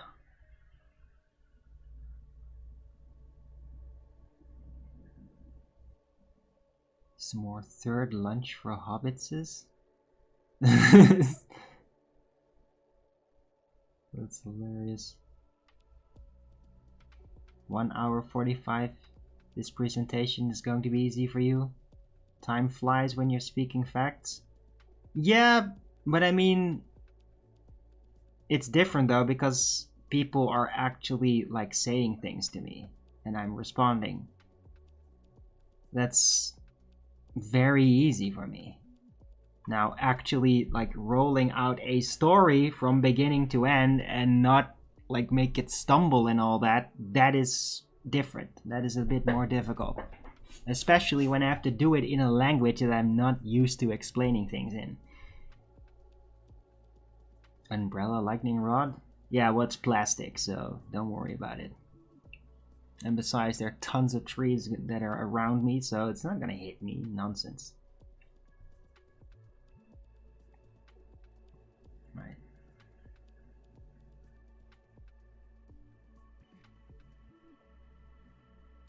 Can I get an answer to how do lunar eclipses work?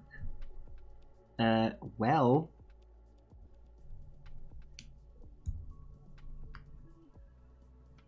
the apparent hologram of the moon is darkened by another celestial influence, and then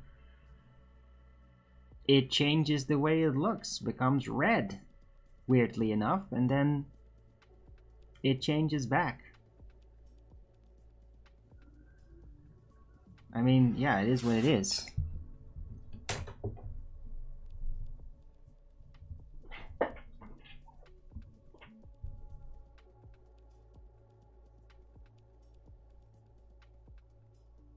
What are you talking about, Jason? No. There's no cat hanging around here.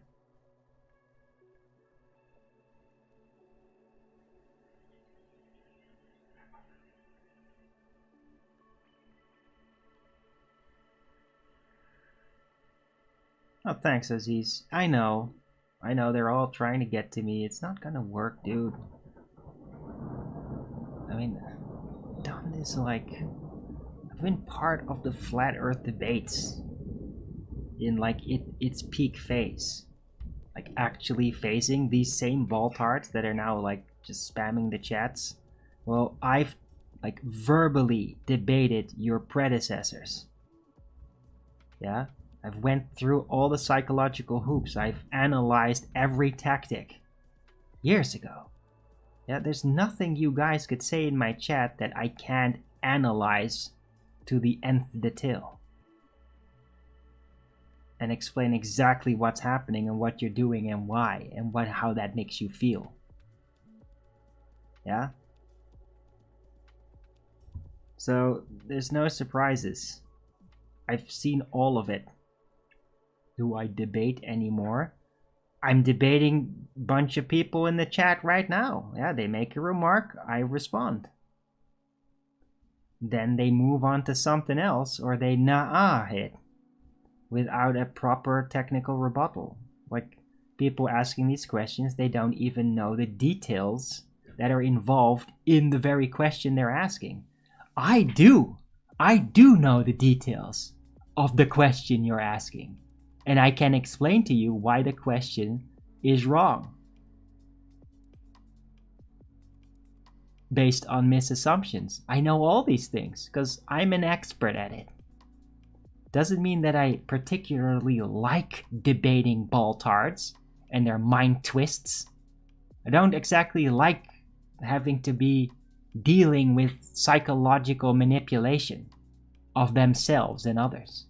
I don't particularly like mental illness, but I've been forced to deal with it, and I've become quite the expert at analyzing and unraveling it and rebutting with technical, accurate information.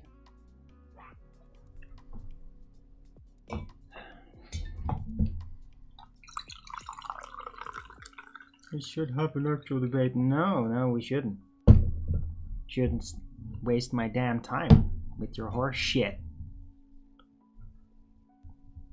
Yeah, 1 versus 1. I don't know if you guys realize it, but it's literally 1 versus 10, yeah? Everybody could just roll out their shit and I just answer it. Yeah? You already have the advantage over me in that sense.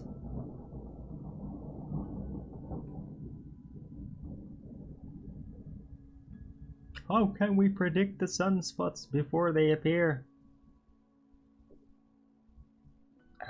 Probably based on cyclical situations in the past. I mean, there is a cycle to sunspots appearing and being high sunspot activity and low sunspot activity. There's like precursors to this, and that's probably been figured out so that there can be decent predictions on like where it's going. Because everything with the celestial lights has a cyclical nature. That means things come and go. Everything is cyclical about the celestials, right? That's why the seasons are there. It's cyclical. And all the pathways of the celestials are cyclical, especially the sun.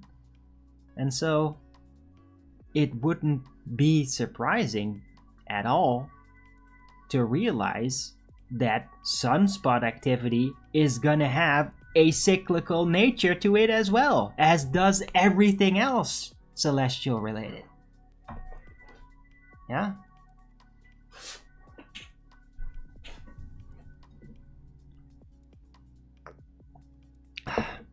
What you can't do, however, is predict exactly where on the sun the sunspots are gonna appear and how close by to each other, and that is completely unpredictable. Yeah, you can just figure out roughly how much of it is going to appear based on cyclical understanding of the appearance and disappearance of sunspots. Oh yes, we can. Yeah, right. Sure you can. Except nobody's done that.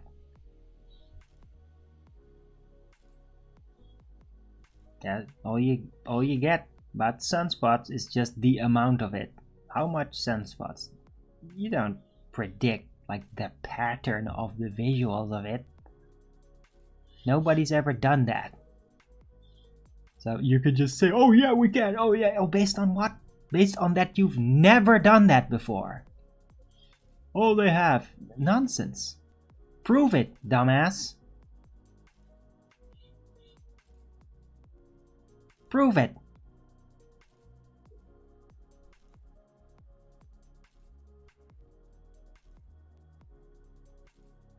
Yeah. There's no predictions of sunspot specific locations appearing before they do. You're talking out of your ass.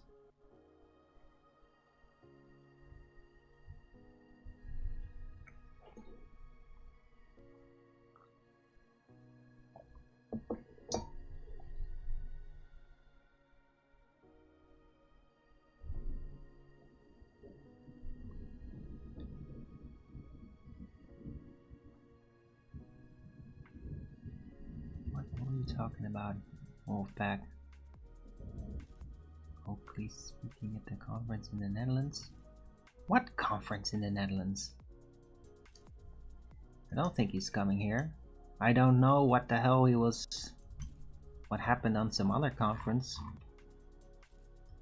But I mean, why the hell would Nathan come to a specifically Dutch spoken Flat Earth conference? It seems kind of pointless.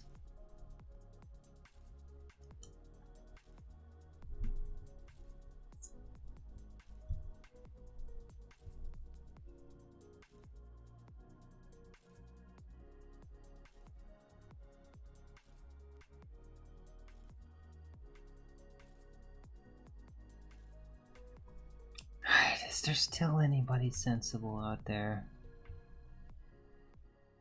Besides Cease, I do appreciate you being there.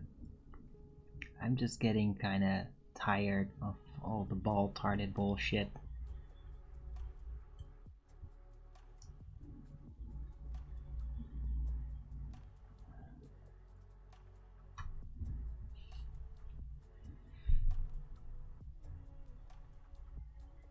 Seems like everyone here is saying, yeah, I'm just gonna ignore you. Akumu virus, you're very, very tedious today. It's like every time with the Gumu virus, if he just gets surrounded by other ball tarts, he becomes more annoying and asinine. He like gains this feigned confidence that he does not deserve. And it's very tedious. That's usually why I like having you around, unless there's other ball tarts that are whining, and then I time you out because you suck when there's other ball tarts around, and I don't want to deal with you when you're like that. Hello, Steamy Traveler, good to see you. Yeah, 54 watching, I know, it's crazy.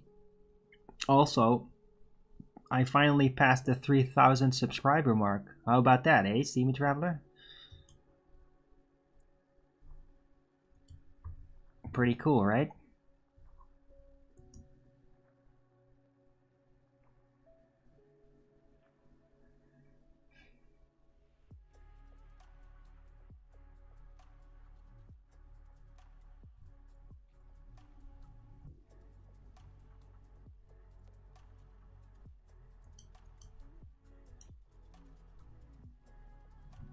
Right, so everybody don't forget to Rogan's up the show.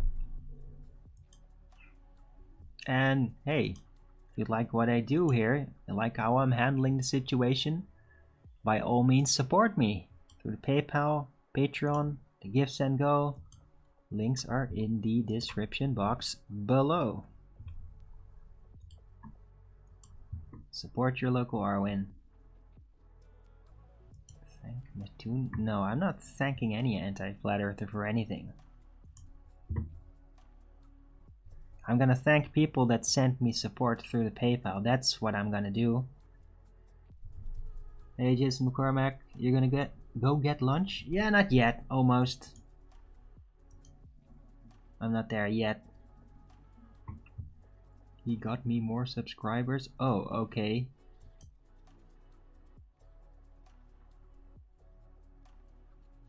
Sean G? Got the... Okay, I'll believe that Sean G has something to do with it. I mean, Sean G actually hangs around here and is pretty decent participant. I kind of like him. Sometimes I'm not even sure whether he's a baller or not because he's not whiny about it.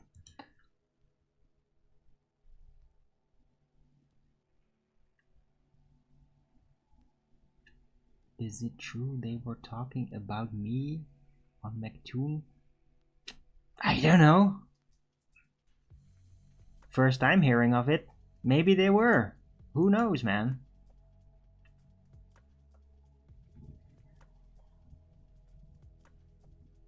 Are you going to give my speech in Dutch? Yeah. I'm gonna do my presentation, not a speech, a presentation in Dutch. That's not a speech. I'm not just gonna like have a piece of paper that I'm gonna like droningly read from. I got a bunch of notes and the rest is gonna be live spoken.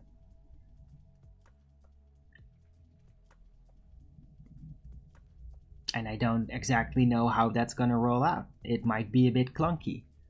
But yeah, I mean, I'm gonna do it even if it is clunky. So I'm not expecting to like perform with my best performance ever because it's like the very first time I'm doing anything like this. Like if the presentation would be in English, however, it would be completely different game. I would barely need any notes because I'm just fully familiar with explaining these things in English. Right? I'm not looking up anything while I'm answering questions in the chat, while I'm putting down complicated concepts. I have no issues with that whatsoever because I'm used to talking about it in English.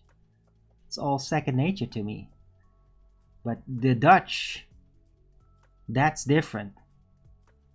And I'm gonna have to like put down words that most people there would have never even heard before, including flat earthers.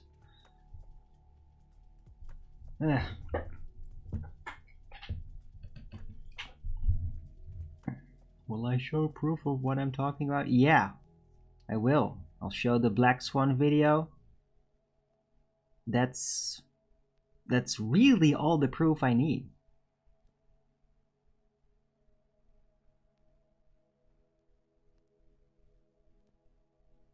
And the rest is all just bonus.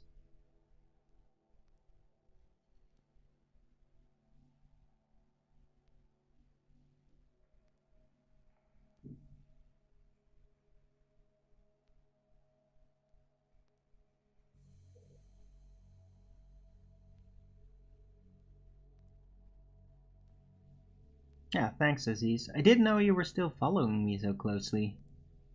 Well, I'm glad you're appreciating it. I wish that I could, like, unshadow ban your main account. I don't know why the hell that happened. It's weird. Yes, Akumu Virus. Black Swan is still a valid argument. Yeah. Your geometry has been violated, dumbass.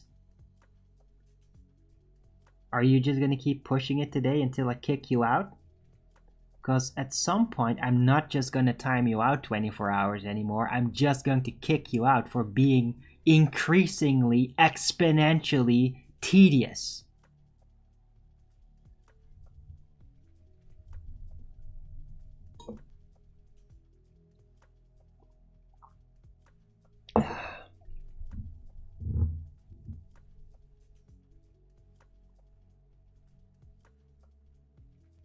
Images suitable format for the venue. Yeah. Fritz Stoatli? What? Stoatali? Huh. An odd name.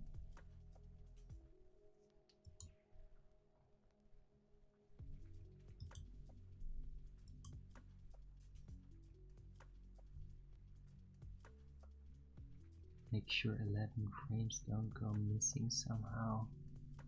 What?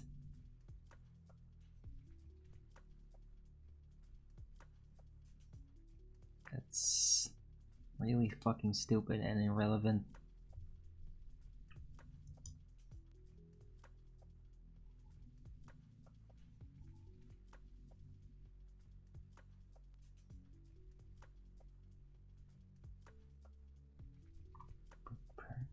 What are you talking about? Who the fuck are you?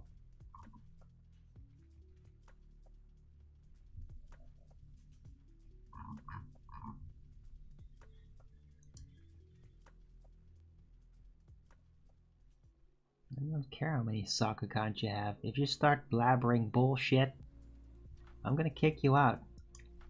I don't care how many soccer accounts you have. They're all kicked out. Yeah, I got troll stalking asswipes that have made like over a 1,000 sock accounts. You think I give a shit about your 30 little sock accounts? I got like maniacally dedicated cyber stalkers that literally follow me around in chats on other platforms, okay? You think you're gonna make an impression with your stupid little superficial trolling horse shit? Try again.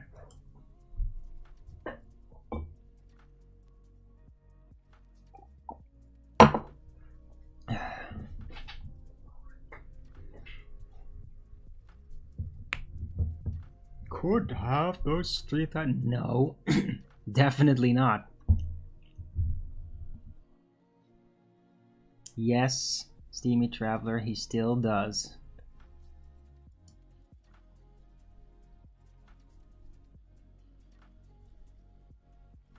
Can I see a citation on that, please? Why? Why the fuck would I need to do that? I just know how many accounts I banned that were his. I've been doing it for like 3 years straight.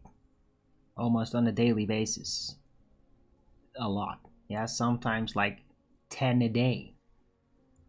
So yeah, I mean 1,000 is really not that unreasonable.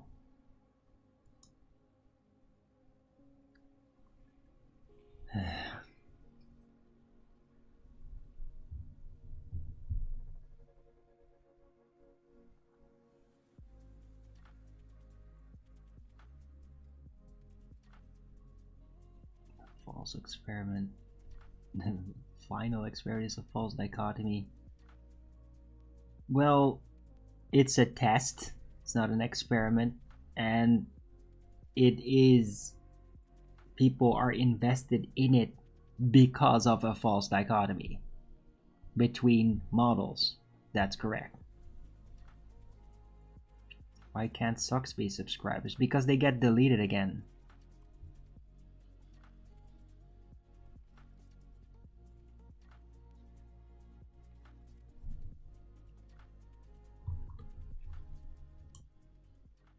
And because YouTube's been like gatekeeping my channel, so there's just not a lot of growth. It just isn't. I'm algorithmically gatekept for years. Had to make a lot of effort just to get past the 1,000 subscriber mark. Tons. And it's taken years to get to the 3,000.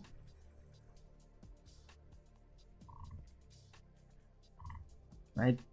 Even though there's like, it could very well be that I have like 6,000 subscribers in reality, and they're just not registered. They just won't show up in the numbers because I have a strong suspicion that I am being artificially suppressed, which might have something to do with some of my more politically oriented opinions, especially the solutions, right? Because, yeah, I have very strong opinions that YouTube does not like. And yet I manage to talk about those subjects periodically without actually triggering any algorithms, which enables me to talk about it without getting my channel banned. But they do know I do that. And I have been doing that for years. So they're just like tunneling, like they're just squeezing the algorithmic influx. They're just not registering it, auto kicking out people if they're not super active. They definitely scrape the sock accounts of trolls off, right? If with just all the sock accounts, because you have to be subscribed to the channel, right, in order to comment, with just all the sock accounts alone that have been happening in the last year, I should be at like 5,000 subscribers right now, just from the sock accounts alone. Well, it's not registering, so I'm being gatekept, and this has been happening like pretty much the entire runtime of my channel.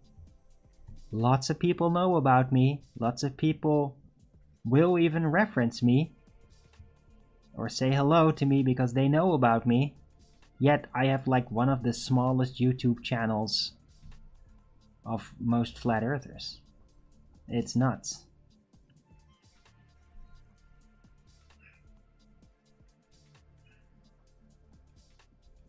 Netherlands has laws that will screw me one day. Well, I'd like to know how they would do that though. Because I am not breaking any rules. I'm very specific when I'm raging, angry about something. I don't mention any names. Huh?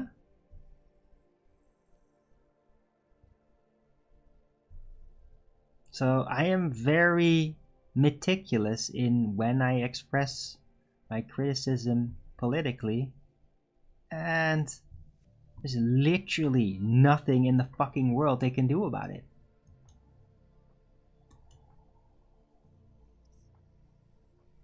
Right? To even try to find something to pin me down on and get rid of me, they would have to actually follow me in detail, which would cause more damage to them and their psyche, just to try to find something to pin me down with, than it would be to just ignore me, yeah?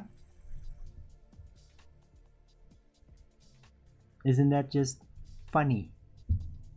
Yeah, it's that hard. The algorithm is not going to pin me down. They have to actually look into my activity personally to try to find anything. Well, when you do that, you get to hear things that you can't handle, that you never wanted to know. Yeah? And so they don't do it anymore. They don't do it anymore. But they'll like just fuck with the numbers though. Just crank them down, keep them tight, keep them locked up, right? I can have like, oh, I got this many subscribers. Add it. Oh, next day, oh, now it's gone. Oh, look, there's new subscribers. Oh, look, oh, now the next day it's gone. This keeps happening. It's always like, oh, plus 25 in the last 28 days. And it keeps saying that, yet it's been stuck to 2,980 for, let's see, how long was that? 6 months. 6 months it's been stuck around that number. And it's only recently, in the last week, that it shot up above it. Suddenly. Didn't they also demonetize my channel? Yeah, they did. Definitely. I would never go to a Dutch prison.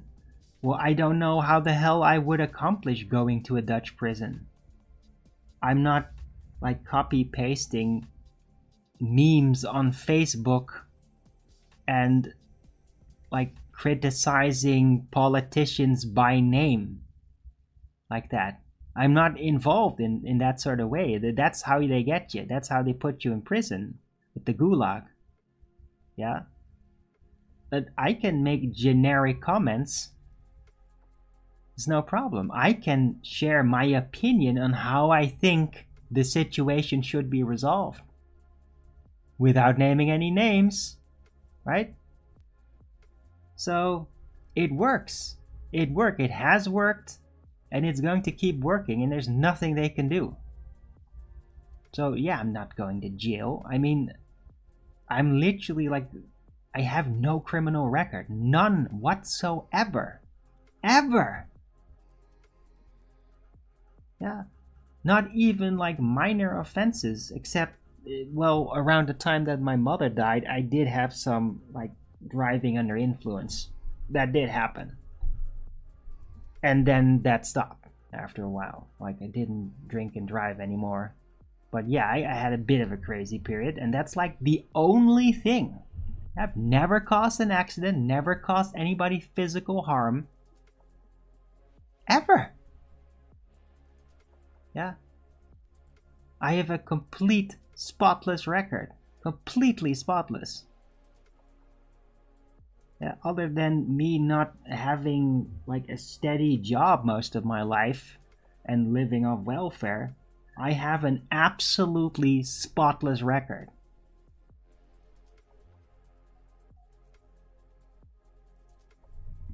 DUI isn't spotless. Yeah, well, it's not criminal either.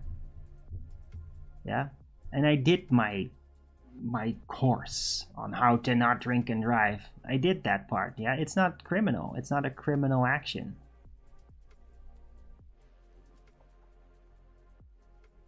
Yeah, it wasn't even that much. No, not on my bicycle, Derpy, in a car, when I still had that car that I inherited from my mother.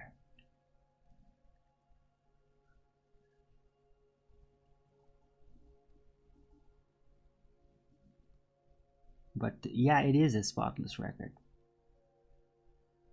It is. It's not criminal. It's like a misdemeanor thing. It's like naughty traffic behavior, yeah? I didn't like I wasn't excessively drunk even. It's just I made a couple of mistakes back then. I was really suffering, and then I quit doing that. What happened to my car? I couldn't afford it anymore. It was getting old and like getting issues like breaking down all the time. But I had to like do it away. I couldn't afford like the insurance costs and everything anymore. And it sucked. That really sucked. I really miss my car. Because it actually gave me full mobility in the country. And after I lost the car, I lost my full mobility. Like, now I don't go anywhere anymore. And I do actually miss that freedom. What, hey Duper, what do you think happened to my subs? I don't know, it shot up. It shot up all of a sudden with like 30, and now it's above 3,000. So that's cool. No, I don't live in Amsterdam. I live in Utrecht. Utrecht.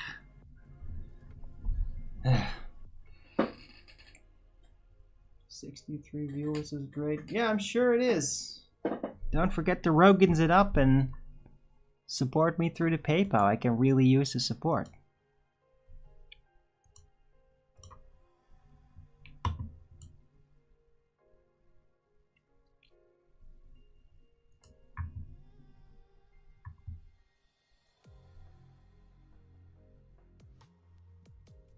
What football club do I support? I don't.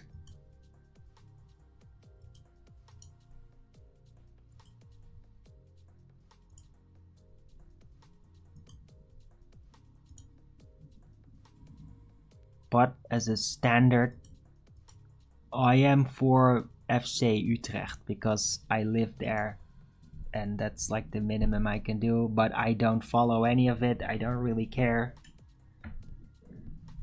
But I am like, yeah, you gotta support the local. It's like, if you don't care, I'm not gonna be against it. Third in the league. Oh, cool. I didn't know that. Good on them. Because I don't follow football. I don't care.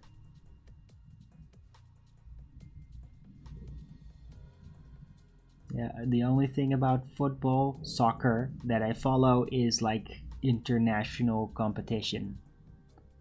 Like the European Cup or the World Cup, and that's like the only time I might just follow some of the games. That's it. But I don't care about anything else. What time do you have to get up Saturday? Early. I have to get up very early, Steamer Traveler, but that's gonna work out. Don't worry about it.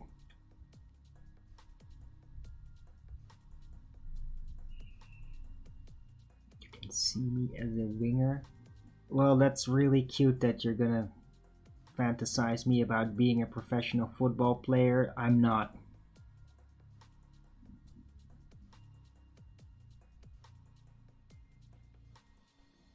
Would I touch on non-local holographic angular manifestations at the conference? If it fits, Duper, if it fits. I mean, I will probably make a mention of it in the third part of the presentation. But I don't know how elaborately I'm gonna expand on it, because I mean, it's gonna give people headaches because they like never heard of it before and they're like, what? Wow, what the hell does this mean? They're just gonna be confused about it. So it's no real point like to just lay that down for noobs. But we'll see. Maybe they're like gonna be really fascinated and they want to know more, and then I will describe more and explain why I think this and all that. So we'll see where that goes when it happens. Will you do it? No, I'm not gonna do a stream, Zep Teppy. Are you fucking retarded? I mean, seriously, what, you expect me to do a live stream at 10 o'clock in the morning? What kind of a stupid question is that?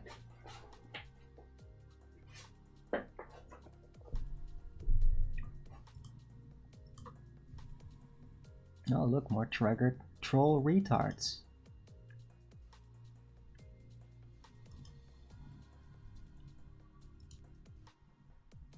Utrecht is a beautiful city, yeah. What's the difference? Well, the difference is I don't have time for that. And I'm not gonna do a stream tomorrow either. Yeah, you can all just shove it.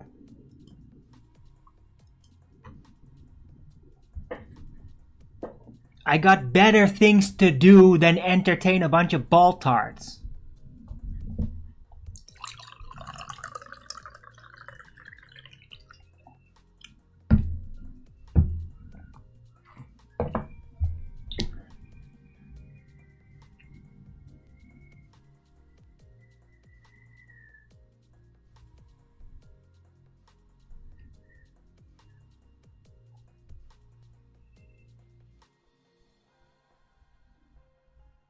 You're gonna have to see that evidence. Oh wow, I don't know. Yeah, I don't have it. It came by a while ago. I have no idea how to even find it. Maybe one day I'll bump into the guy again. Yeah, but I mean, that whole description of what I've perceived is not even all that relevant. I might bring it up as another like a phenomenon that made me think like, well, maybe it doesn't have an actual location. Like, how can that even happen?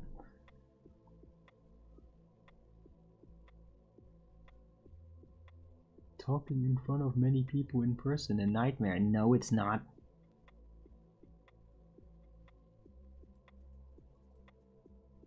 What do you think I'm doing right now? I'm talking on camera in front of a lot of people. People that are kind of hostile. And that are literally like blabbering and trying to catch my attention while I'm doing it. What, you think I'm not used to this? Like how you're ignoring me? Yeah, that's cool, Akumu Virus. Why did you keep complaining and I'll just time you out 24 hours? Is that what you want?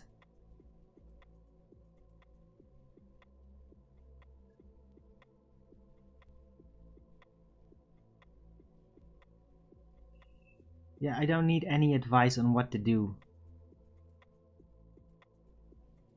This chat is hostile? No. You think?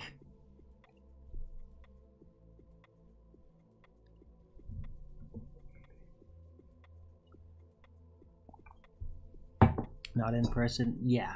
It's slightly different, but I mean, it's not that different. Yeah? I mean, at least at the conference, I'm not gonna be talking to a bunch of hostile asswipes that are just listening for the only reason as that they were gonna try to obstruct me and catch me in an error or something, right? Which is the shit that I'm now being subjected to within this chat. Yeah? That's much more tedious, much more strenuous, and I'm dealing with that on a regular basis, yeah? So dealing with an audience that actually there to just listen and absorb what's being said is going to be a cakewalk in comparison. Even if I have to stare at a lot of faces that I can visually see. Caught you in many errors. Go fuck yourself, retard. Fuck you. Fuck you, moron. You did not. Keep pretending like you're a winning, moron.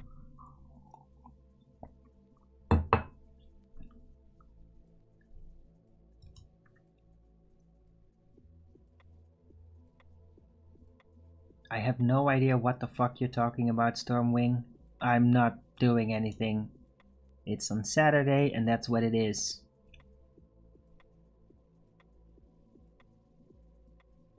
Any enemies show up at the well, first off, they're gonna have to deal with security, and if they somehow bypass me and lay a hand on me, they're gonna have at least a couple of broken fingers. Maybe a broken shin. Yeah, don't fuck with me.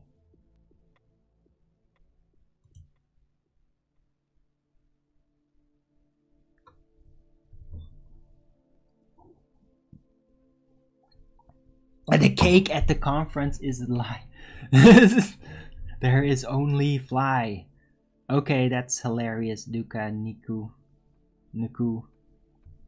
But it was a metaphor. I'm not literally going to walk over a cake. I'm just saying it's not going to be that difficult.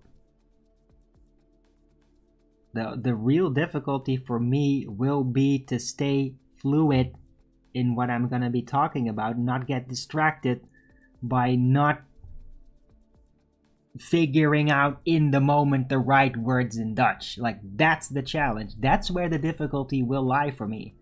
The actual content is all material that I know by heart. I literally talk about this every damn day whenever it happens. Like, I don't have any issues with it, with the actual content. I know all this stuff.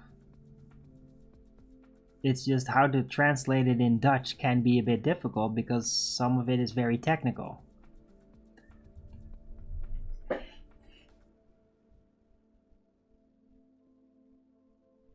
Just do the... Yeah, I don't need to do anything, Stormwing.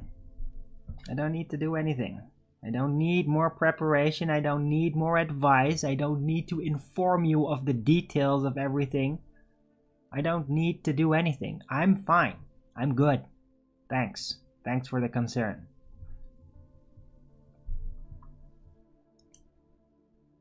No. No, I'm not going to give you a sample of the presentation.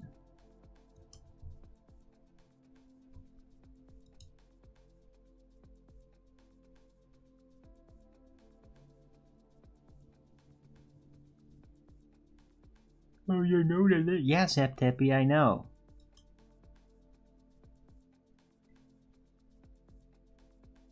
I also informed Franz Heslinga that baller is a troll stalker and that I have many of those. He knows.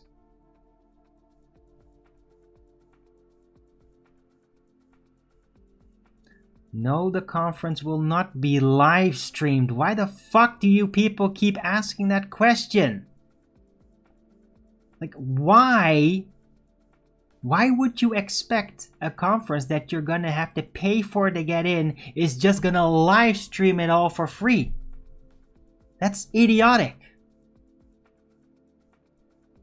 Yeah, I mean, if there's gonna be some kind of live stream organized by the organization, then it's gonna be behind a paywall.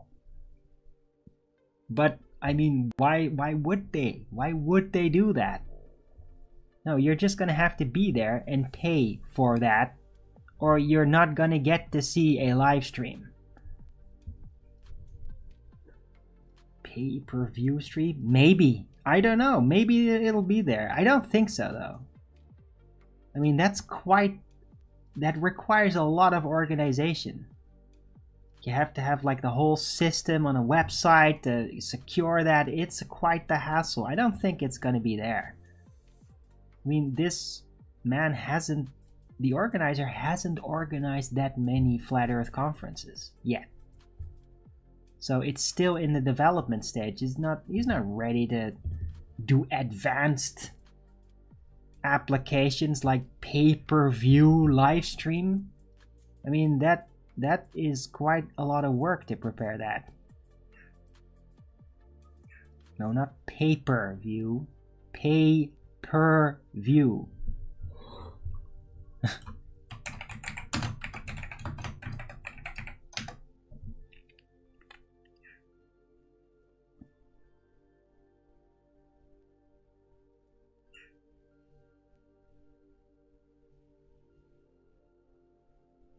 You'll do it. No, you won't. It's only that to fly there. Oh, that's cute. Hey, if you want to waste all your money just so you be a troll asshole during my presentation and get kicked out when you act like a troll asshole, then be my guest. Waste all your money and time to do that and accomplish nothing.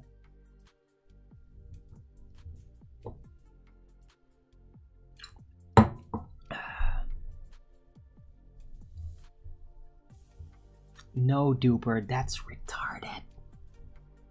Why the fuck would you ask a question like that? Are you retarded, Duper?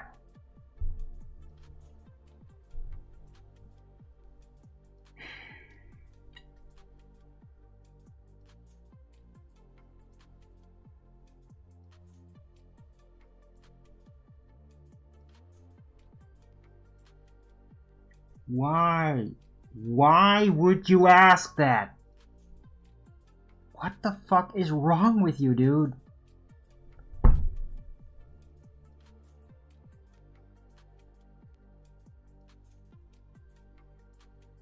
Oops, sorry. Why didn't you think about what you're gonna say before you say it? Jesus Christ, dude.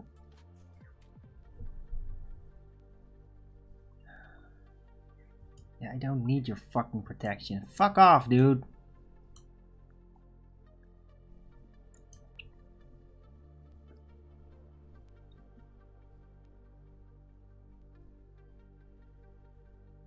It has no relevance, Steamy Traveler.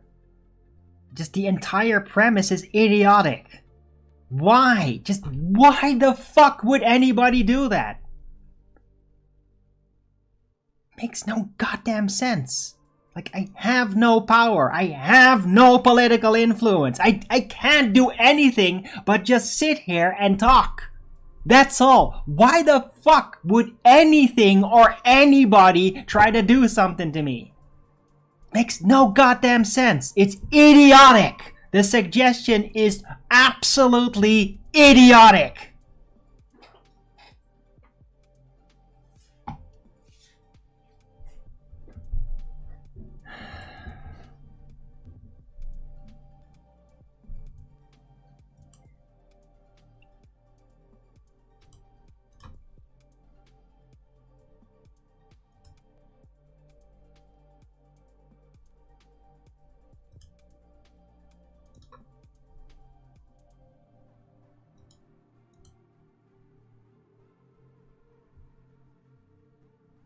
You know a Dutch Glober? Oh, I'm sorry to hear that. Sorry for your loss.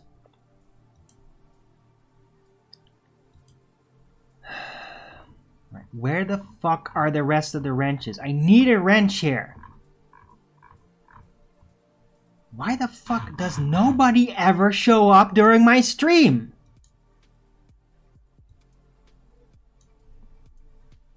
Like, why the fuck do I even give these people wrenches when they never show up during my live streams?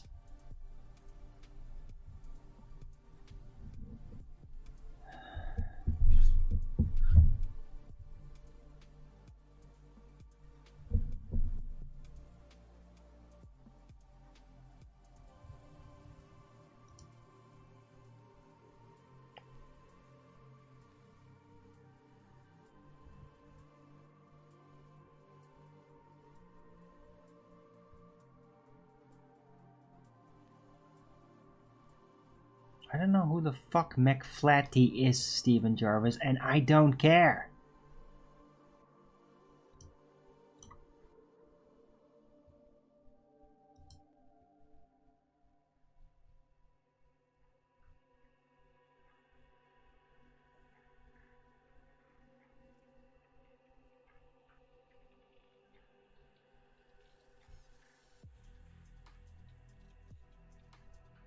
You want to know something about the conference? You go look it up. I am not here to answer your questions about the conference. Yeah? I'm not a conference representative. I'm not part of the organization. Stop asking me stupid questions that I obviously have no say in. Like, I don't know this shit. I don't know who the people are there. I've never met any of them.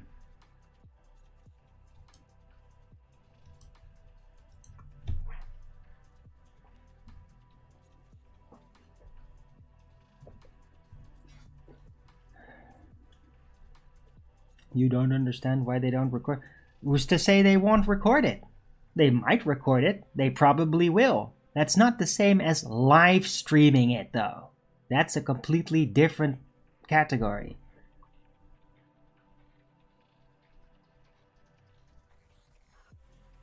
Dude, fuck off. It's time to kick you guys out. You suck. Your questions suck, and the people you bring up suck. Am I nervous? No, but you're banned. Got any more stupid fucking questions? Because it's time to kick you all out.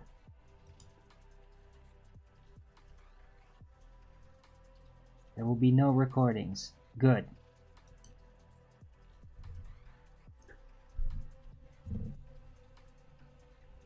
In that case, I might actually ask my dad to record it.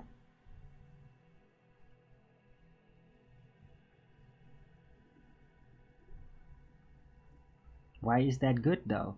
Because I don't care.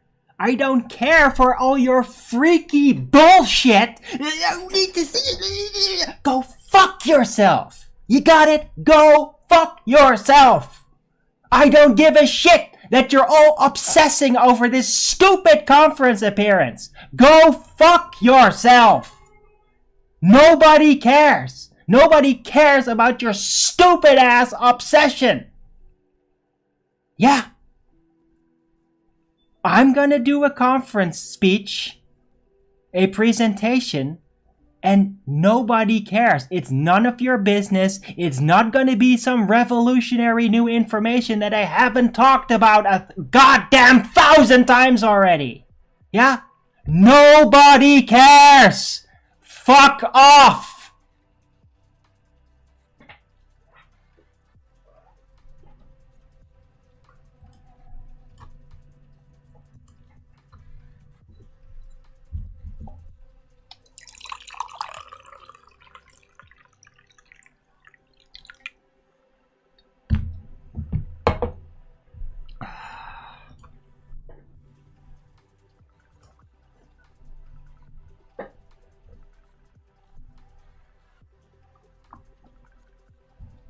No, Derpy. Now fuck off. Stop whining about it. Nobody cares. Shut the fuck up before I kick you all out.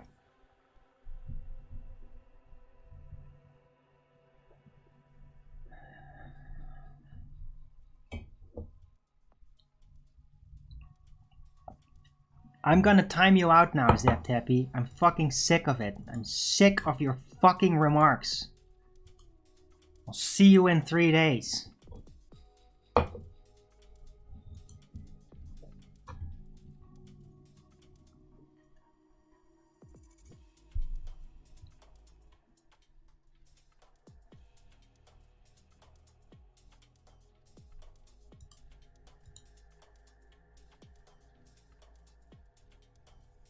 Yeah, Steamy Traveler, I know. So don't bother. Like, nobody cares. It's not important. Like, I'm here every day. Yeah? Why the fuck would a conference presentation be so radically different from me being here every day? Interactively available. You guys are just going insane over something that's completely stupid. Get over it, man.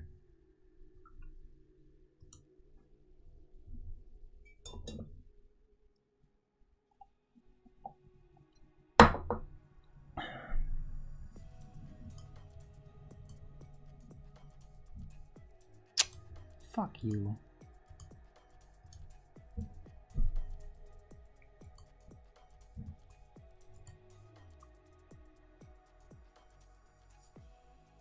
Shut up, Akumu Virus, before I time you out too. Stop whining about your goddamn birthday. Nobody cares.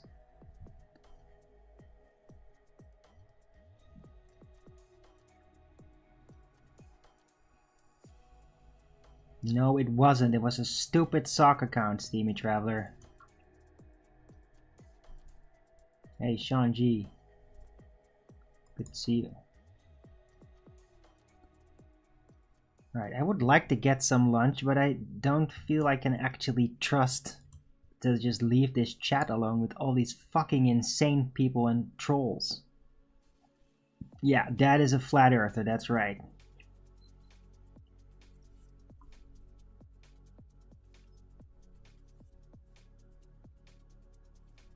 And no, he's not gonna go have a debate with a fucking ball-tard.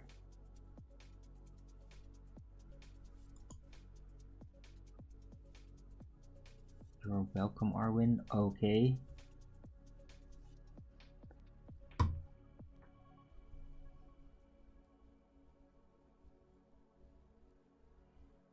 No, shut the fuck up. Don't fucking tell me what to do with my channel and who to give wrenches.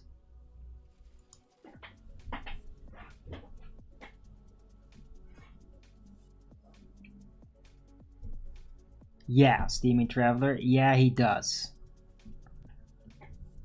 Right, I'm gonna take a break, man. This is getting so fucking tedious. I mean, maybe it could just like go back to underneath 3,000 subscribers so I don't have to deal with an abundance of fucking baltards that are never ending their whining. Ugh. Right, anyway, I'm gonna take a 5-minute break, I think, something like that, and enjoy looping animation. See you soon.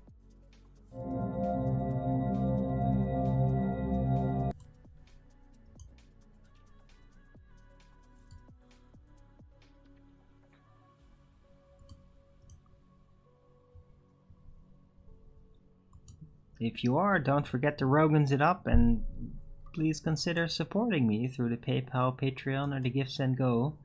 Links are in the description box below.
Excellent.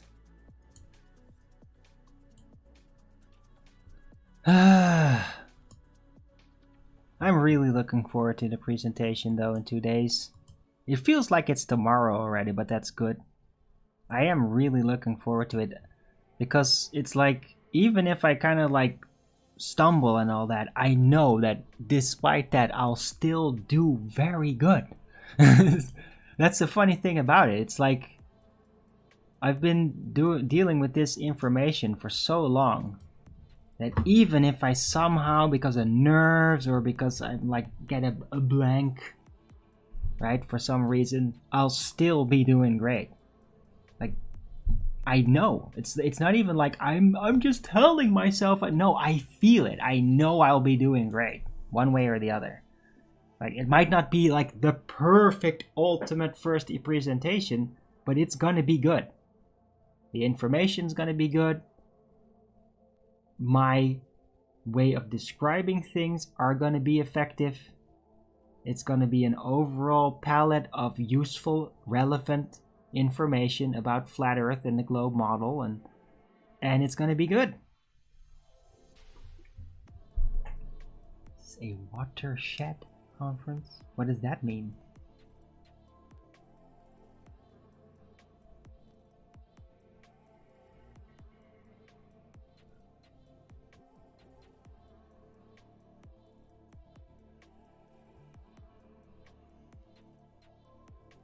Petty?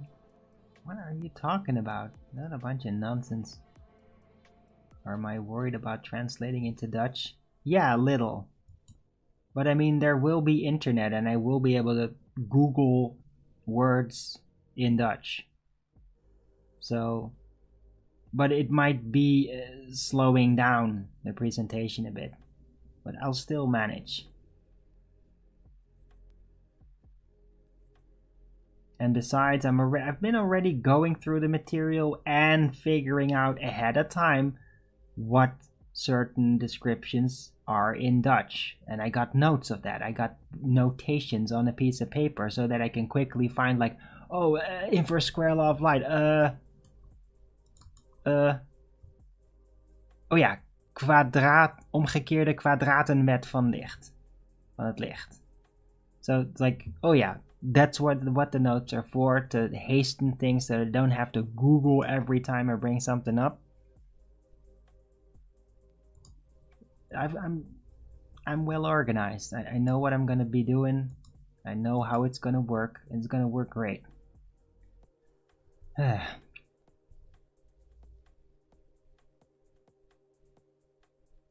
gonna be a turning point. Oh, sure. Yeah, whatever. I mean, you can keep on praising and, oh, it's so gonna be so fantastic. Dude, just, I don't need all the hype. It is what it is, and I mean, yeah, I will get some familiarity. I might be more on the map after this conference. But, I mean, I've been ready for that for years. So,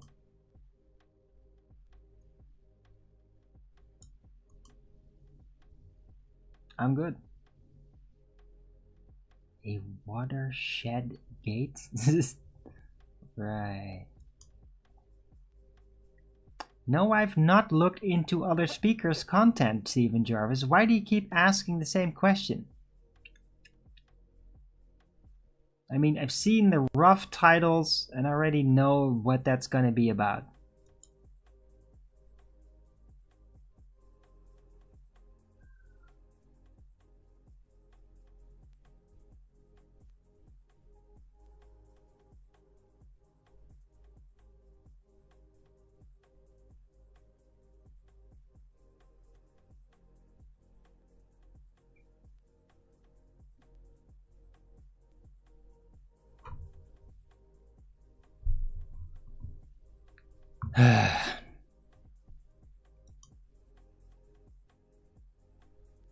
Right, but I'm gonna round out the show.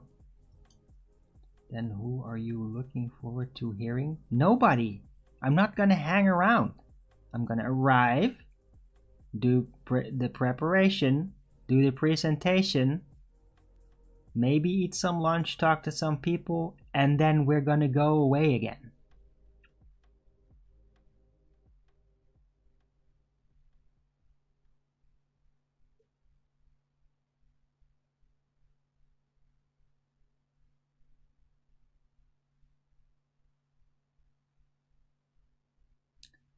Right, so thanks everyone for coming. I hope you liked this show. If you did, then please don't forget to Rogan's it up. And if you haven't already, subscribe to my channel and hit the bell notification so you know when I'm going live, which is normally 2 p.m. Amsterdam time every day. And please also do support me through the PayPal, Patreon, and the Give Send Go. Links are in the description box below. Any support would be greatly appreciated, so please send me some sometimes.